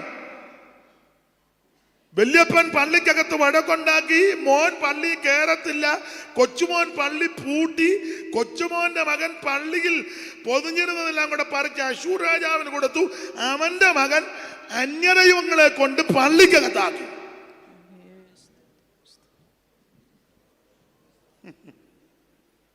അധികം ഞാൻ വിവരിക്കുന്നില്ല, നിങ്ങളുടെ ചിലരുടെ ഇരിപ്പ് കണ്ടിട്ട് വിവരിക്കാൻ തോന്നുന്നുമില്ല. ഇവരുടെ കാലത്തായ യെശയ്യാവ് ശുശ്രൂഷിച്ച് അത് പറയാനാ ഞാൻ ഇത്രയും പറഞ്ഞ്. പള്ളിക്കകത്ത് വഴക്കുണ്ടാക്കുന്നവനും പള്ളി കയറാത്തവനും പള്ളി പൂട്ടുന്നവനും പള്ളി സാധനം എടുത്ത് ശത്രുവിന് കൊടുക്കുന്നവനും പള്ളിക്കകത്ത് ആശേരയെ കൊണ്ട് സ്ഥാപിക്കുന്നവനും ഇവരുടെ കാലത്തായ യെശയ്യാവ് ശുശ്രൂഷിച്ച്. അപ്പൊ നിങ്ങൾ ചിന്തിക്കും, എല്ലാവരും ചിന്തിക്കും, ഇങ്ങനെയുള്ളവന്മാരുടെ കാലത്ത് എങ്ങനെ ശുശ്രൂഷിച്ചു? അതിന് ആൻസർ തരാം. അത് നമ്മുടെ വിഷയത്തിലോട്ട് വരിക. ഈ പള്ളിക്കകത്ത് വഴക്കുണ്ടാക്കിയ പള്ളി പൂട്ടുന്നവനും പള്ളിയുടെ സാധനം വിൽക്കുന്നവനും പള്ളിക്കകത്ത് ബിംബത്തെ കൊണ്ട് പ്രതിഷ്ഠിക്കുന്നവന്റെയൊക്കെ കാലത്ത് യെശയ്യാവ് ശുശ്രൂഷിക്കാൻ കാരണം മറ്റൊന്നുമല്ല. പുസ്തകത്തിൽ ഇങ്ങനെ വാക്യം, യെശയ്യാവ് യേശുക്രിസ്തുവിനെ കണ്ടു. അതാ വിഷയം. ഒന്നുകൂടെ തെളിഞ്ഞു പറഞ്ഞാൽ യേശുക്രിസ്തുവിന്റെ തേജസ് കണ്ടു. ദൈവത്തിന് മഹത്വം. ഒരു വാക്യം വായിച്ചേ, യോഹന്നാന്റെ സുവിശേഷം 12:41 തോന്നുന്നു. ഒന്ന് വായിച്ചേ. 12:41 തോന്നുന്നു. 40 മുതൽ വായിച്ചേ. അത് തന്നെ വായിച്ചേ. 40 മുതൽ വായിച്ചു. അവർ കണ്ണുകൊണ്ട് കാണുകയോ ഹൃദയം കൊണ്ട് ഗ്രഹിക്കുകയോ ഓടിച്ചു വായിക്കും മനം തിരികെയോ താൻ അവരെ സൗഖ്യമാക്കുകയോ ചെയ്യാതിരിക്കേണ്ടതിന് അവരുടെ കണ്ണ് അവൻ കുരുടാക്കി ഹൃദയം തടിപ്പിച്ചിരിക്കുന്നു. യെശയ്യാവ് അവന്റെ തേജസ് കണ്ടു. അവനെ കുറിച്ച് മതി എന്ന് പറഞ്ഞാൽ, ഒന്നുകൂടെ തെളിച്ചു പറഞ്ഞാൽ, യേശുക്രിസ്തുവിന്റെ തേജസ് യെശയ്യാവ് കണ്ടു. എന്റെ സഹപടന്മാരാകുന്ന ബഹുമാന്യരായ നിങ്ങളോടൊരു കാര്യം പറയാ, യേശുക്രിസ്തുവിന്റെ തേജസ് കണ്ടാൽ പള്ളി വഴക്കുണ്ടാക്കുന്നവൻ നമുക്ക് വിഷയമല്ല. യേശുക്രിസ്തുവിന്റെ തേജസ് കണ്ടാൽ പള്ളിക്കകത്ത് വരാത്തവന് നമുക്ക് വിഷയമല്ല. യേശുക്രിസ്തുവിന്റെ തേജസ് കണ്ടാൽ പള്ളി പൂട്ടുന്നവന് നമുക്ക് വിഷയമല്ല. യേശുക്രിസ്തുവിന്റെ തേജസ് കണ്ടാൽ പള്ളിയുടെ സാധനം വിൽക്കുന്നവന് നമുക്ക് വിഷയമല്ല. യേശുക്രിസ്തുവിന്റെ തേജസ് കണ്ടാൽ പള്ളിക്കകത്ത് എന്തെങ്കിലും കൊണ്ട് സ്ഥാപിച്ചാലും നമുക്ക് വിഷയമല്ല. ഞാനും നിങ്ങൾ കണ്ടത് യേശുവിനെയാ. ഇന്ന് രാത്രി ഇവിടെ വന്നിരിക്കുന്ന സകല ആൾക്കാർ യേശുവിനെ കാണണം. ഈ രാജ്യം ആര് വേണേ ഭരിക്കട്ടെ, ഏത് പാർട്ടി ഭരിക്കട്ടെ, BJP-യോ കോൺഗ്രസോ കമ്മ്യൂണിസ്റ്റോ അല്ലെങ്കിൽ മമതാ ബാനർജിയുടേതോ അല്ലെങ്കിൽ മായാവതി, ഏത് പാർട്ടി ഭരിക്കട്ടെ, രാഹുൽ ഭരിക്കുകയോ, ഇനി ഇപ്പോഴത്തെ ബഹുമാനപ്പെട്ട പ്രധാനമന്ത്രി നരേന്ദ്രമോദി വീണ്ടും ഭരിക്കുകയോ, രാഹുൽ കയറുകയോ, കേരളം പിണറായി ഭരിക്കുകയോ, VD സതീശൻ ഭരിക്കുകയോ, ചെന്നിത്തല ഭരിക്കുകയോ, ആര് വന്നാലും നമുക്ക് വിഷയമല്ല. ഭരിക്കുന്നവര് ഭരിക്കട്ടെ. ഞാൻ ഇന്നിക്കും യേശുവിന്റെ തേജസ് കാണണം. അല്ലാതെ നമുക്കൊരു MLA വേണം, നമുക്കൊരു MP വേണം. പോരാ ചുമ്മാ എന്റെ കുന്തം.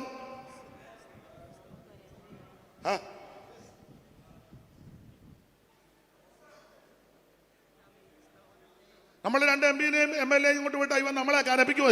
ഇവനായിരിക്കും ആദ്യം നമുക്കെതിര്. അല്ല, കണ്ടുവരുന്നതല്ല അങ്ങനല്ലേ?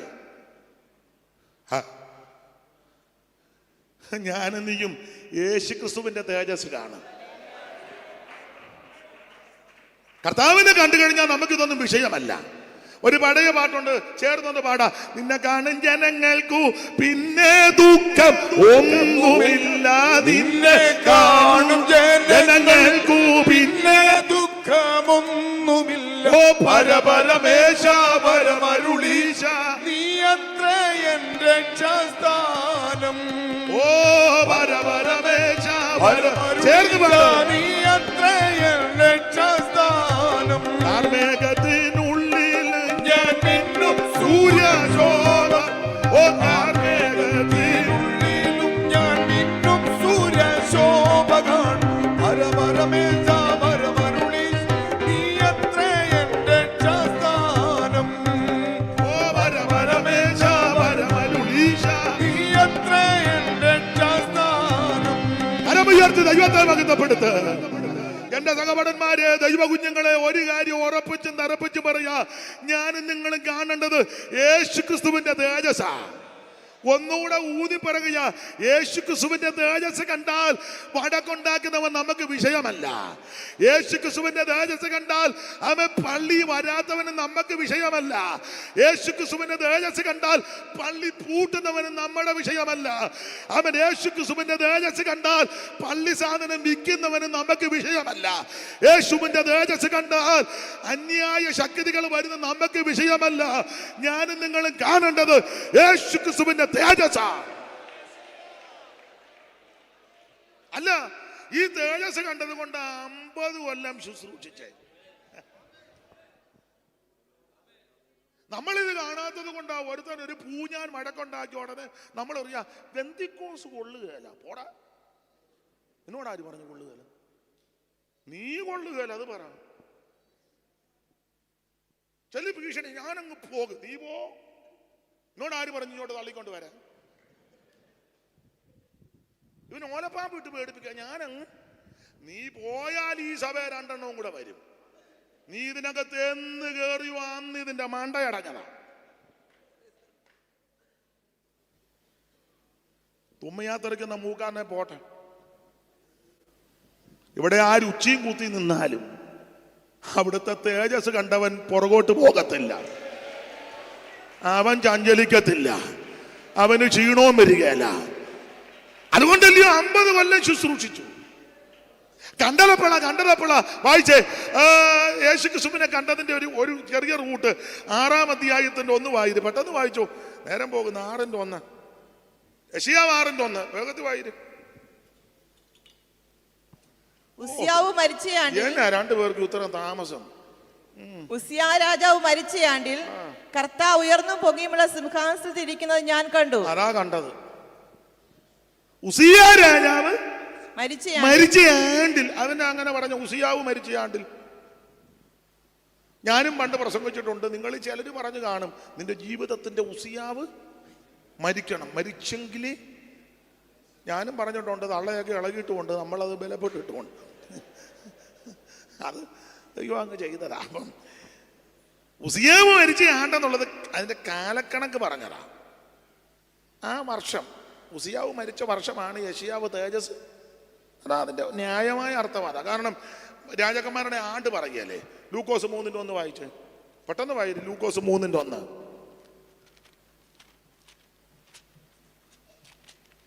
തിബെരിയോസ് കൈസറുടെ തിബരിയാസ് കൈസരുടെ വാഴ്ചയുടെ 15-ാം ആണ്ടിൽ പെന്തിയോസ് പീലാത്തോസ് യഹൂദ നാട് വാഴുമ്പോൾ തിബരിയോസ് കൈസരുടെ വാഴ്ചയുടെ 15-ാം ആണ്ടിൽ പൊന്തിയോസ് പീലാത്തോസ് യഹൂദ നാട് വാഴുമ്പോൾ ഹെരോദാവ് ഗലീലയിലും അവന്റെ സഹോദരനാകുന്ന ഫിലിപ്പോസ് ഇദൂര്യത്ര കോർണിച്ച് ദേശങ്ങൾ ലൂസാന്യാസ് അബിയിലെങ്കിലും പിന്നെ വായിക്കാൻ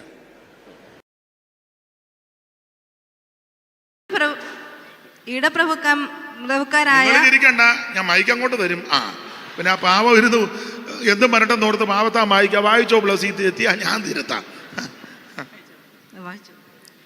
ഇടപ്രഭുക്കന്മാരും ഹന്നാവും കയ്യപ്പാവും മഹാപുരോഹിതന്മാരായും ഇരിക്കും കാലം.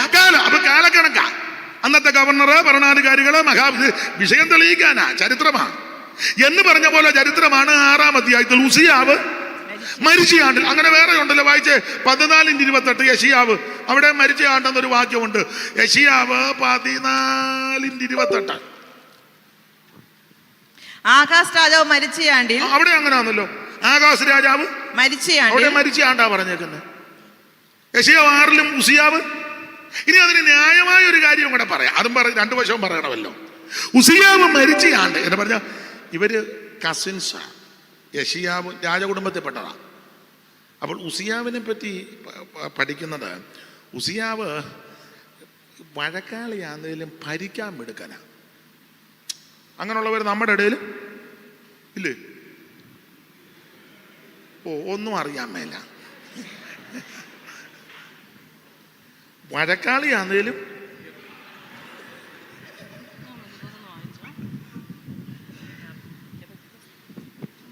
അപ്പൊ പള്ളിക്കകത്ത് കിടന്നാ വഴക്കുണ്ടാക്കിയത്. വേറെ പുസ്തകം കൈ കക്ഷത്തി വെച്ചോണ്ടാ നിന്നെ ഞാൻ.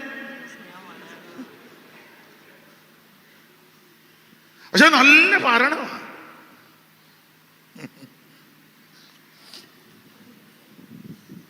നല്ല ഭരണമാണ്.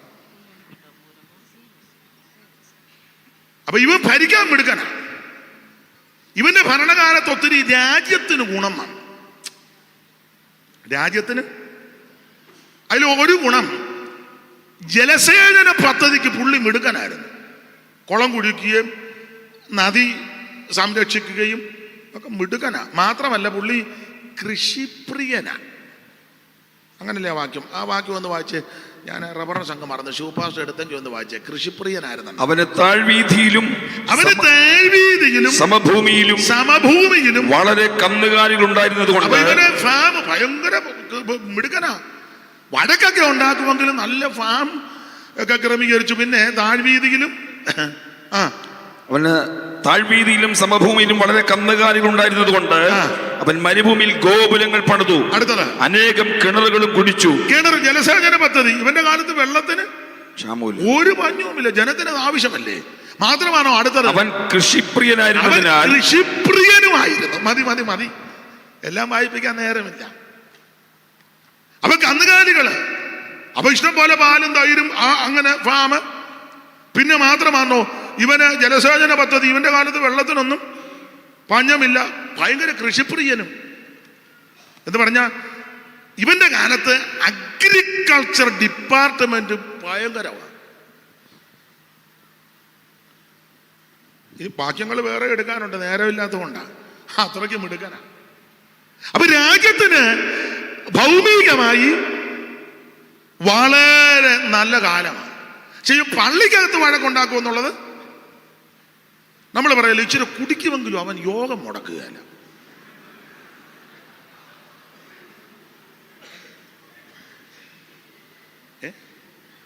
അമ്മാമ ഇച്ചിരി ഞുണയും കോതിയും പറഞ്ഞാലും ആത്മാവിൽ ബലപ്പെടും. വന്ന ഒരരങ്ങ. ഇവൻ പള്ളിക്കകത്ത് വഴക്കുണ്ടാക്കുന്നെങ്കിലും കൃഷിപ്രിയനും ബിസിനസ്സും ഒക്കെ നല്ല നല്ല കാര്യം. അങ്ങനെ ഇരിക്കുമ്പോ നിർത്താം.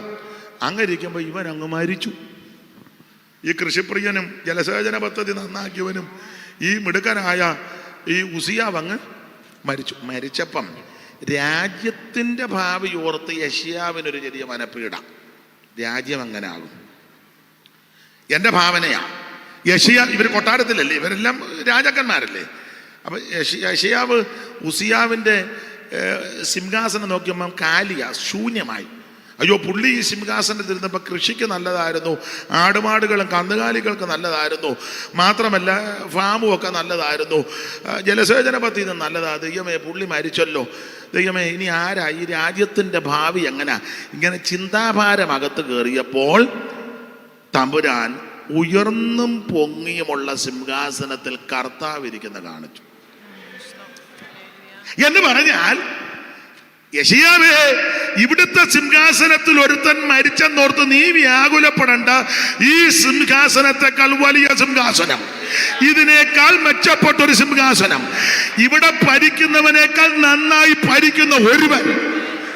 മാത്രമാണോ ഇവൻ കുളം കുടിച്ചത് കണ്ട് നീ ഇളകണ്ട, സകലത്തെ ഉളവാക്കിയവനാ മേളിയിരിക്കുന്നത്. ഇവൻ കന്നുകാലികളുടെ ബിസിനസ് ഫാം നന്നാക്കിയെന്നോർത്ത് നീ നിരാശപ്പെടണ്ട. ഉണ്ടാകട്ടെന്ന് പറഞ്ഞപ്പോൾ ആന മുതൽ അരണ വരെ ഉണ്ടാക്കിയവനാ ദൈവം. Praise the Lord. സമുദ്രങ്ങളെ എല്ലാം സൃഷ്ടിച്ചവനാ ദൈവം. ഇവൻ ഈ സിംഹാസനത്തിൽ നിന്ന് ഏട് നീങ്ങിയെന്നോർത്ത് നീ വ്യാകുലപ്പെടണ്ട. രാജ്യത്തിന്റെ ഭാവി എങ്ങനാകും, കുഞ്ഞുങ്ങൾ എങ്ങനാകും, പിള്ളേരുടെ ഭാവി എങ്ങനാകും, കുടുംബം എങ്ങനൊന്നും ഭാരപ്പെടണ്ട. ഇന്ന് രാത്രിയിൽ ഭർത്താവ് മരിച്ചവർ കാണും, ഭാര്യ മരിച്ചവർ കാണും, കുഞ്ഞുങ്ങൾ മാറ്റപ്പെട്ടവർ കാണും, മാതാപിതാക്കൾ കടന്നുപോയവർ കാണും, കൂട്ടുവേലക്കാർ പോയവർ കാണും. അപ്പൊ ന്യായമായി ചിന്തിക്കും, ഇനി എങ്ങനാകും, എന്താകും, ഭാവി എന്താകും. അങ്ങനെയുള്ളവരോട് ഇന്ന് രാത്രി പറയുകയോ, അവൻ നീ നിരാശപ്പെട്ടു പോകരുത്. ഉയർന്നും പൊങ്ങിയും ഒരു സിംഹാസനത്തിൽ നിനക്ക് വേണ്ടി ഒരുവൻ ഇരിപ്പുണ്ട്. നിരാശകളെല്ലാം മാറ്റ്. ഇന്ന് രാത്രി ദൈവത്തിന്റെ പൈതല്, ഭർത്താവ് മാറ്റപ്പെട്ടതിൽ സങ്കടമുണ്ടറിയാം, പക്ഷേ കർത്താവ് ഉയർന്നും പൊങ്ങിയും സിംഹാസനത്തിലുണ്ട്. നിന്റെ തലമുറ മാറ്റപ്പെട്ടതിൽ മനപ്പുറയെ ഉണ്ടെന്നറിയാം, പക്ഷേ ഉയർന്നും പൊങ്ങിയും ഒരു സിംഹാസനത്തിൽ നമുക്ക് വേണ്ടി ഒരുവൻ ഇരിക്കുന്നുണ്ട്. നിനക്ക് വേണ്ടി യുദ്ധം ചെയ്യുവാൻ, നിനക്ക് വേണ്ടി പ്രവർത്തിക്കുവാൻ, നിനക്ക് വേണ്ടി വഴിയൊരുക്കുവാൻ, അല്ല സെന്ററിന് വേണ്ടി ഒരുക്കുവാൻ, ലോക്കലിന് വേണ്ടി ഒരുക്കുവാൻ, നിന്റെ കുടുംബത്തിന് വേണ്ടി ഒരുക്കുവാൻ, നിന്റെ തലമുറയ്ക്ക് വേണ്ടി ഒരുക്കുവാൻ വിശ്വസിക്കുന്നവർ ഇന്ന് രാത്രി ദൈവത്തിന് മഹത്വം കൊടുക്കുക. ഇന്ന് രാത്രി, ഈ രാത്രി വിടുതലിന്റെ രാത്രി. ഭാരത്തോട് സെന്ററിന് മാത്രമല്ല, എന്നെ കേൾക്കുന്ന സകല ആൾക്കാർക്കും ഇത് വിടുതലാകട്ടെ. ഉയർന്നും പൊങ്ങിയും ഒരു സിംഹാസനത്തിൽ ഒരുവൻ ഇരിക്കുന്നുണ്ട്.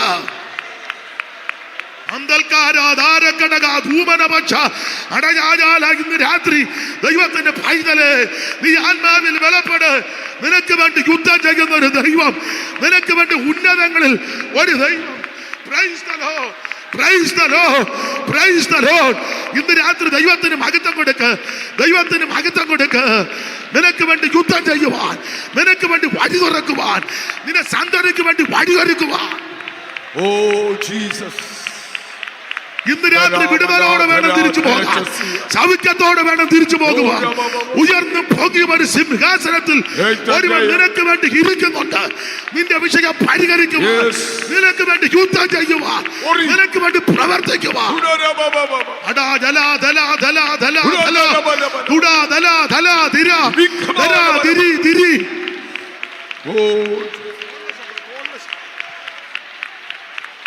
ദൈവത്തിന് ഉണ്ടോ?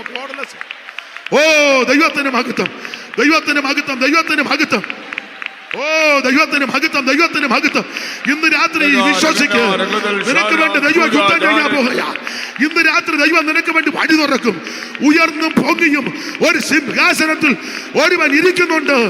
നിന്റെ മനപ്പീഡ മാറ്റുവാൻ, നിന്റെ രട്ടടിച്ച് സന്തോഷത്തെ ഉടിപ്പിക്കുവാൻ, നിന്റെ വിലാപത്തെ ഇന്ന് രാത്രി നൃത്തമാക്കി തീർക്കുവാൻ. അട്ടക്കടക, കൂടക്കട്ടി, വേലിക്കടക, അമരക്കടയ, ദുരപഞ്ചമ്പല, അന്തലവേദി, വൈതാരാജ, ദീപനഭക്ഷ, യേശുവിന്റെ നാമത്തിൽ, യേശുവിന്റെ നാമത്തിൽ. ഓ ദൈവിക വിടുതൽ, ദൈവിക വിടുതൽ, ദൈവിക വിടുതൽ. ഇന്ന് രാത്രി അത്ഭുതത്തിന്റെ രാത്രിയാകട്ടെ. ഈ രാത്രി വിടുതലിന്റെ രാത്രിയാകട്ടെ. ഈ രാത്രി വിടുതലിന്റെ രാത്രിയാകട്ടെ. ദൈവത്തിന് മഹത്വം, ദൈവത്തിന് മഹത്വം, ദൈവത്തിന് മഹത്വം. ഉയർന്നും പൊങ്ങിയ ഒരു സിംഹാസനത്തിൽ ഒരുവൻ നമുക്ക് വേണ്ടി ഇരിക്കുന്നുണ്ട്. ഇന്ന് രാത്രി അവനുമായ നമുക്ക് കാര്യമുള്ളത്.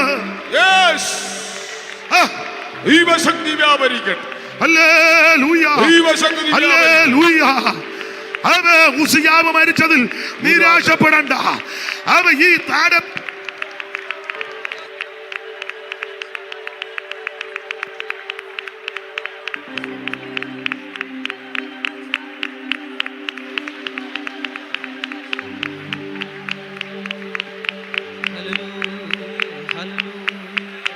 യേശുവിന്റെ അധികാരമുള്ള ദൈവത്തിന് മഹത്വം, ദൈവത്തിന് മഹത്വം, ദൈവത്തിന് മഹത്വം, ദൈവത്തിന് മഹത്വം, ദൈവത്തിന് മഹത്വം. ഇന്ന് രാത്രി ദൈവം നിനക്ക് വഴിയൊരുക്കുന്ന രാത്രിയാ. ഈ രാത്രി ദൈവം നിനക്ക് വഴിയൊരുക്കുന്ന രാത്രിയാ. ഇന്ന് രാത്രി ദൈവം നിനക്ക് വേണ്ടി വഴി തുറക്കുന്ന രാത്രിയാ. ഏടിയിൽ പാറയൊരുക്കുന്ന ദൈവത്തിന്റെ ശക്തി. വീണ്ടെടുക്കപ്പെട്ടവർ കടന്നു പോകേണ്ടതിന് മോശയുടെ വലങ്കയുടെ മീതെ മഹത്വമുള്ള പൂജം. എന്റെ സഹപടന്മാരോട് പറയട്ടെ, ഉയരത്തിൽ ഒരുവൻ ഇരിപ്പുണ്ട്. നിനക്ക് വേണ്ടി യുദ്ധം ചെയ്യുവാൻ, നിനക്ക് വേണ്ടി പ്രവർത്തിക്കുവാൻ. ദൈവത്തിന് മഹത്വം, ദൈവത്തിന് മഹത്വം, ദൈവത്തിന് മഹത്വം, ദൈവത്തിന് മഹത്വം, ദൈവത്തിന് മഹത്വം, ദൈവത്തിന് മഹത്വം, ദൈവത്തിന് മഹത്വം, ദൈവത്തിന് മഹത്വം, ദൈവത്തിന് മഹത്വം, ദൈവത്തിന് മഹത്വം, ദൈവത്തിന് മഹത്വം.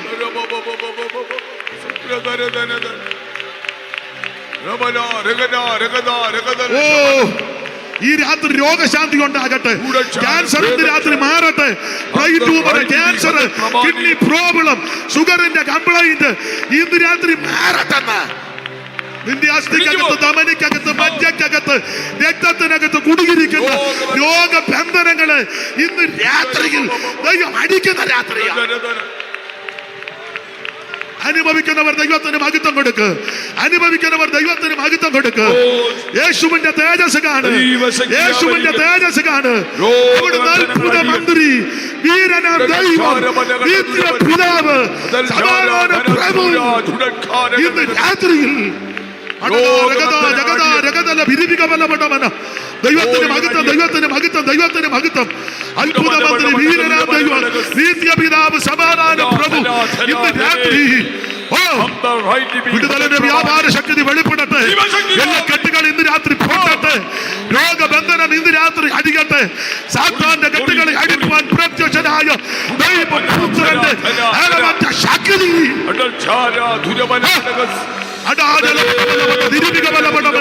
ദൈവത്തിന് മഹത്വം, ദൈവത്തിന് മഹത്വം, ദൈവത്തിന് മഹത്വം, ദൈവത്തിന് മഹത്വം. ഇന്ന് രാത്രി അത്ഭുതങ്ങളുടെ രാത്രിയായി.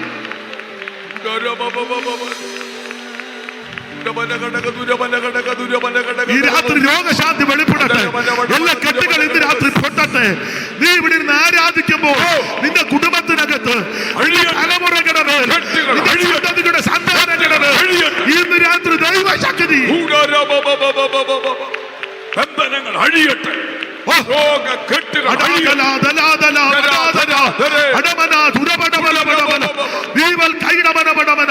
ദൈവത്തിന് മഹത്വം, ദൈവത്തിന് മഹത്വം. യേശുവിന്റെ നാമത്തിൽ അനുഗ്രഹിക്കുന്നു, യേശുവിന്റെ നാമത്തിൽ അനുഗ്രഹിക്കുന്നു, യേശുവിന്റെ നാമത്തിൽ നിന്റെ ജനത്തെ അനുഗ്രഹിക്കുന്നു, നിന്റെ ജനത്തെ അനുഗ്രഹിക്കുന്നു. ദൈവകൃപ, ദൈവകൃപ, ദൈവകൃപ. രാത്രി ജനത്തെ അനുഗ്രഹിക്കുന്നു, അനുഗ്രഹിക്കുക. ഈ രാത്രി അനുഗ്രഹിക്കുന്നു ദൈവകൃപ.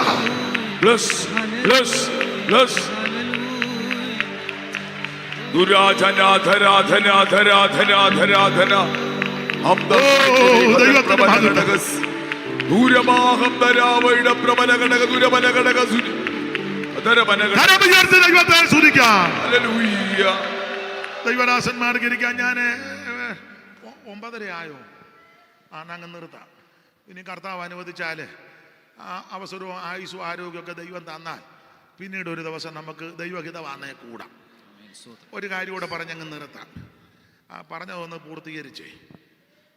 ഈ പ്രഗത്ഭന്മാരുടെയൊക്കെ നടുവിൽ യെശയ്യാവ് 50 കൊല്ലം ശുശ്രൂഷിച്ചത് യേശുക്രിസ്തുവിൻ്റെ തേജസ് കണ്ട. വേറൊന്നും കണ്ടില്ലെങ്കിൽ യേശുവിനെ കണ്ടോണം. സഭയുടെ ബോർഡൊന്നും കണ്ടില്ലെങ്കിലും, ഓവർസിയറേയും സൂപ്രണ്ടിനെയും പ്രസിഡന്റിനെയും ഒന്നും കണ്ടില്ലെങ്കിലും, കൂടെ നിന്ന് ഫോട്ടോ എടുത്തില്ലെങ്കിലും, ഹെഡ് ക്വാർട്ടേഴ്സിൽ കൂടെ കൂടെ പോകാതിരിക്കുന്ന നല്ലത്. കൂടെ കൂടെ പോകാൻ ഒത്തില്ലെങ്കിലും നീ യേശുവിനെ കാണണം. അവിടുന്ന് അത്ഭുതമന്ത്രിയാ. യെശയ്യാവ് കണ്ടത് ഉയർന്നും പൊങ്ങിയും ഒരു സിംഹാസനത്തിൽ. ഉസിയ രാജാവ് മരിച്ചയാണ്ടിൽ കർത്താവ് ഉയർന്നും പൊങ്ങിയുമുള്ള സിംഹാസനം ഇരിക്കുന്നത് ഞാൻ കണ്ടു. അപ്പൊ ശ്രദ്ധിച്ച് അത് പറഞ്ഞു നിർത്താം. 6-ാം അധ്യായത്തിൽ ഒരു സിംഹാസനം കണ്ടു.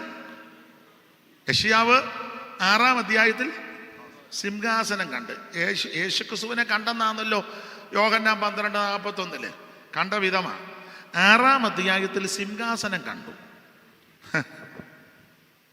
ഇനി 53-ാം അധ്യായത്തിന്റെ 7-ാം വാക്യം വായിച്ചേ.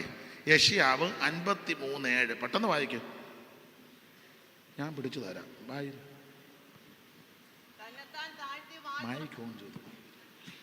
തന്നെത്താൻ താഴ്ത്തി വായ് തുറക്കാതിരുന്നിട്ടും അവൻ പീഡിപ്പിക്കപ്പെട്ടു. കൊല്ലുവാൻ കൊണ്ടുപോകുന്ന കുഞ്ഞാടിനെ പോലെയും രോമം കത്രിക്കുന്നതിന് മുൻപാകെ മിണ്ടാതിരിക്കുന്ന ആടിനെ പോലെയും അവൻ വായ് കൊല്ലുവാൻ കൊണ്ടുപോകുന്ന കുഞ്ഞാടിനെ. അപ്പൊ ശ്രദ്ധിച്ചേ, 6-ാം അധ്യായത്തിൽ സിംഹാസനം കണ്ടു, 53-ൽ കുഞ്ഞാടിനെയും കണ്ടു. 53 കുഞ്ഞാടിനെ കണ്ടു. ക്ലിയർ ആയിട്ട് കണ്ടു കുഞ്ഞാടിനെ. യേശുക്രിസ്തുവിനെ കണ്ടെന്നല്ലേ? അതെങ്ങനെയാ കണ്ടത്? രോമം കത്തിരിക്കുന്നവരുടെ ഇടയിൽ നിൻ സൗമ്യമാം സ്വഭാവം നന്നായി പഠിച്ചടിയാർ. നിൻ സൗമ്യമാം സ്വഭാവം നന്നായി പഠിച്ചടിയാർ. വൻ പ്രതികൂല മധ്യേ മുൻപോട്ടു യാത്ര ചെയ്യുവാൻ തിരുമുഖ പ്രകാശം ഞങ്ങൾ കരുൾക നീ സതതം. തിരുമുഖ പ്രകാശം ഞങ്ങൾ കരുൾക നീ സതതം. അപ്പൊ ശ്രദ്ധിക്കുക, നേരമില്ല അതുകൊണ്ടങ്ങ് കുറയ്ക്കുക. നേരെ പിണങ്ങിയിട്ടല്ല കേട്ടോ, സമയം പോയത് കൊണ്ടാ. അല്ലെ അവരോർക്ക് അവിടുന്ന് വന്നപ്പോൾ അയാൾ നിർത്തി അയാളുടെ തൊടിൽ ഇതാന്ന്. അല്ലല്ല, നേരം പോയത് കൊണ്ടാ. അപ്പം 6-ാം അധ്യായത്തിൽ സിംഹാസനം കണ്ടു, 53-ൽ കുഞ്ഞാടിനെ കണ്ടു. അത് പുതിയ നിയമത്തിലേക്ക് വരുമ്പം വായിച്ചേ. ഇത് യോഹന്നാനെ കാണിക്കുക. വെളിപ്പാട് 5:1. ഞാൻ സിംഹാസനം ഇരിക്കുന്നവന്റെ വലം കയ്യിൽ അകത്തും പുറത്തും. അപ്പോൾ 5-ാം അധ്യായത്തിന്റെ 1-ൽ സിംഹാസനം. യെശയ്യാവിൽ 6-ൽ സിംഹാസനവും ഒത്തിരി അധ്യായം മാറി 53-ലാ കുഞ്ഞാടിനെ കണ്ടത്. വെളിപ്പാട് വന്നപ്പോൾ 5:1 സിംഹാസനം. 5:5. അപ്പോൾ മൂപ്പന്മാർ ഒരുത്തൻ എന്നോട് കരയേണ്ട, യഹൂദാ ഗോത്രത്തിന്റെ സിംഹവും ദാവീദിന്റെ വേരുമായവൻ പുസ്തകവും അതിന്റെ 7 മുദ്രയും തുറപ്പാൻ തക്കവണ്ണം ജയം പ്രാപിച്ചിരിക്കുന്നു എന്ന് പറഞ്ഞു. ഞാൻ സിംഹാസനത്തിന്റെയും 4 ജീവികളുടെയും നടുവിലും മൂപ്പന്മാരുടെ മധ്യത്തിലും ഒരു കുഞ്ഞാട്. യെശയ്യാവ് 6-ൽ സിംഹാസനം, 53 കുഞ്ഞാട്. ഇത് പുതിയ നിയമത്തിൽ വന്നപ്പോൾ 5:1 സിംഹാസനം, 5:6 കുഞ്ഞാട്. ഇനി 7-ാം അധ്യായത്തിന്റെ 1. അതിനുശേഷം ഭൂമിമേലും കടലിന്മേലും യാതൊരു വിഷയത്തിന്മേലും കാറ്റൂതാതിരിക്കേണ്ടതിന് 4 ദൂതന്മാർ ഭൂമിയിലെ 4 കാറ്റും പിടിച്ചുകൊണ്ട് 7:10 വായിച്ചു. സിംഹാസനത്തിൽ ഇരിക്കുന്നവനായ, പിന്നെ സിംഹാസനത്തിൽ ഇരിക്കുന്നവനായ നമ്മുടെ ദൈവത്തിന്റെയും കുഞ്ഞാടിന്റെയും അടുത്ത് വന്നല്ലോ സിംഹാസനവും കുഞ്ഞാടും. യെശയ്യാവിൽ 6-ാം അധ്യായത്തിലും 53-ലായിരുന്നു കുഞ്ഞാട് സിംഹാസനവും. വെളിപ്പാട് വന്നപ്പോൾ 5:1 അടുത്ത് വരിക സിംഹാസനം, 5:6 കുഞ്ഞാട്. ഇപ്പോൾ വെളിപ്പാട് 7:10 ഒരു വാക്യത്തിൽ തന്നെ കാണുക. എന്തുവാ? ഒന്നുകൂടെ വായിച്ച 7:10. നിർത്തുക. സിംഹാസനം ഇരിക്കുന്നവനായ നമ്മുടെ ദൈവത്തിന്റെ. അപ്പൊ ആദ്യം കണ്ട് സിംഹാസനത്തിൽ ഇരിക്കുന്നവനായ നമ്മുടെ ദൈവത്തിന്റെയും കുഞ്ഞാടിന്റെ അടുത്ത് വന്നല്ലോ. ഇനി അതിന്റെ 7:17 വായിച്ചേ. 7:17. സിംഹാസനത്തിന്റെ മധ്യയുള്ള കുഞ്ഞാട് അടുത്ത് വന്നല്ലോ. സിംഹാസനത്തിന്റെ മധ്യയുള്ള കുഞ്ഞാട് ദൈവത്തിന് മഹത്വം. ഈ കുഞ്ഞാടിനെയാ യെശയ്യാവ് കണ്ടത്. ഞാൻ ഇന്നങ്ങ് നിർത്തുക. യേശുക്രിസ്തു ഏക ദൈവം. യേശുക്രിസ്തുവിൽ കൂടി മാത്രം രക്ഷ. നീ ഇവിടെ ഒന്നും കണ്ടില്ലെങ്കിൽ യേശുവിനെ കണ്ടോണം. അവിടെ നിന്ന് അത്ഭുത മന്ത്രിയാ. ഒരു പഴയ പാട്ടുണ്ട്, 2 വരി പാടാ. ഏതായാലും അവരും നിങ്ങൾ മുമ്പ് ഓങ്ങിയതല്ലേ. അപ്പം ദൈവകുഞ്ഞാടവൻ യോഗ്യനെന്ന് മോക്ഷത്തിൽ കേൾക്കുന്ന ശബ്ദമത് ദൈവകുഞ്ഞാടവൻ യോഗ്യനെന്ന് കൈയടിച്ച് മോക്ഷത്തിൽ കേൾക്കുന്ന ശബ്ദമത് സ്തുതിച്ചിട വെള്ളത്തിനിരച്ചിൽ പോൽ ശബ്ദത്താൽ പരിശുദ്ധയ സഭയെ സ്തുതിച്ചിട വെള്ളത്തിനിരച്ചിൽ കൈയടിച്ച് ശബ്ദത്താൽ പരിശുദ്ധയാം സഭയെ ജയം ലഭിച്ചോർന്ന സ്തുതിച്ചിടുവോ അതിനു യോഗ്യൻ ക്രിസ്തു ജയം ലഭിച്ചോർന്ന സ്തുതിച്ചിടുവോ അതിനു യോഗ്യൻ ക്രിസ്തുവത്രേ മാധുര്യരാഗമ ഗീതങ്ങളാലെ അവനെ നമുക്കെത്തിയിടാം മാധുര്യരാഗമ ഗീതങ്ങളാലെ അവനെ വീടുന്നു പ്രിയനെ വാഴ്ത്തിയിടുമോ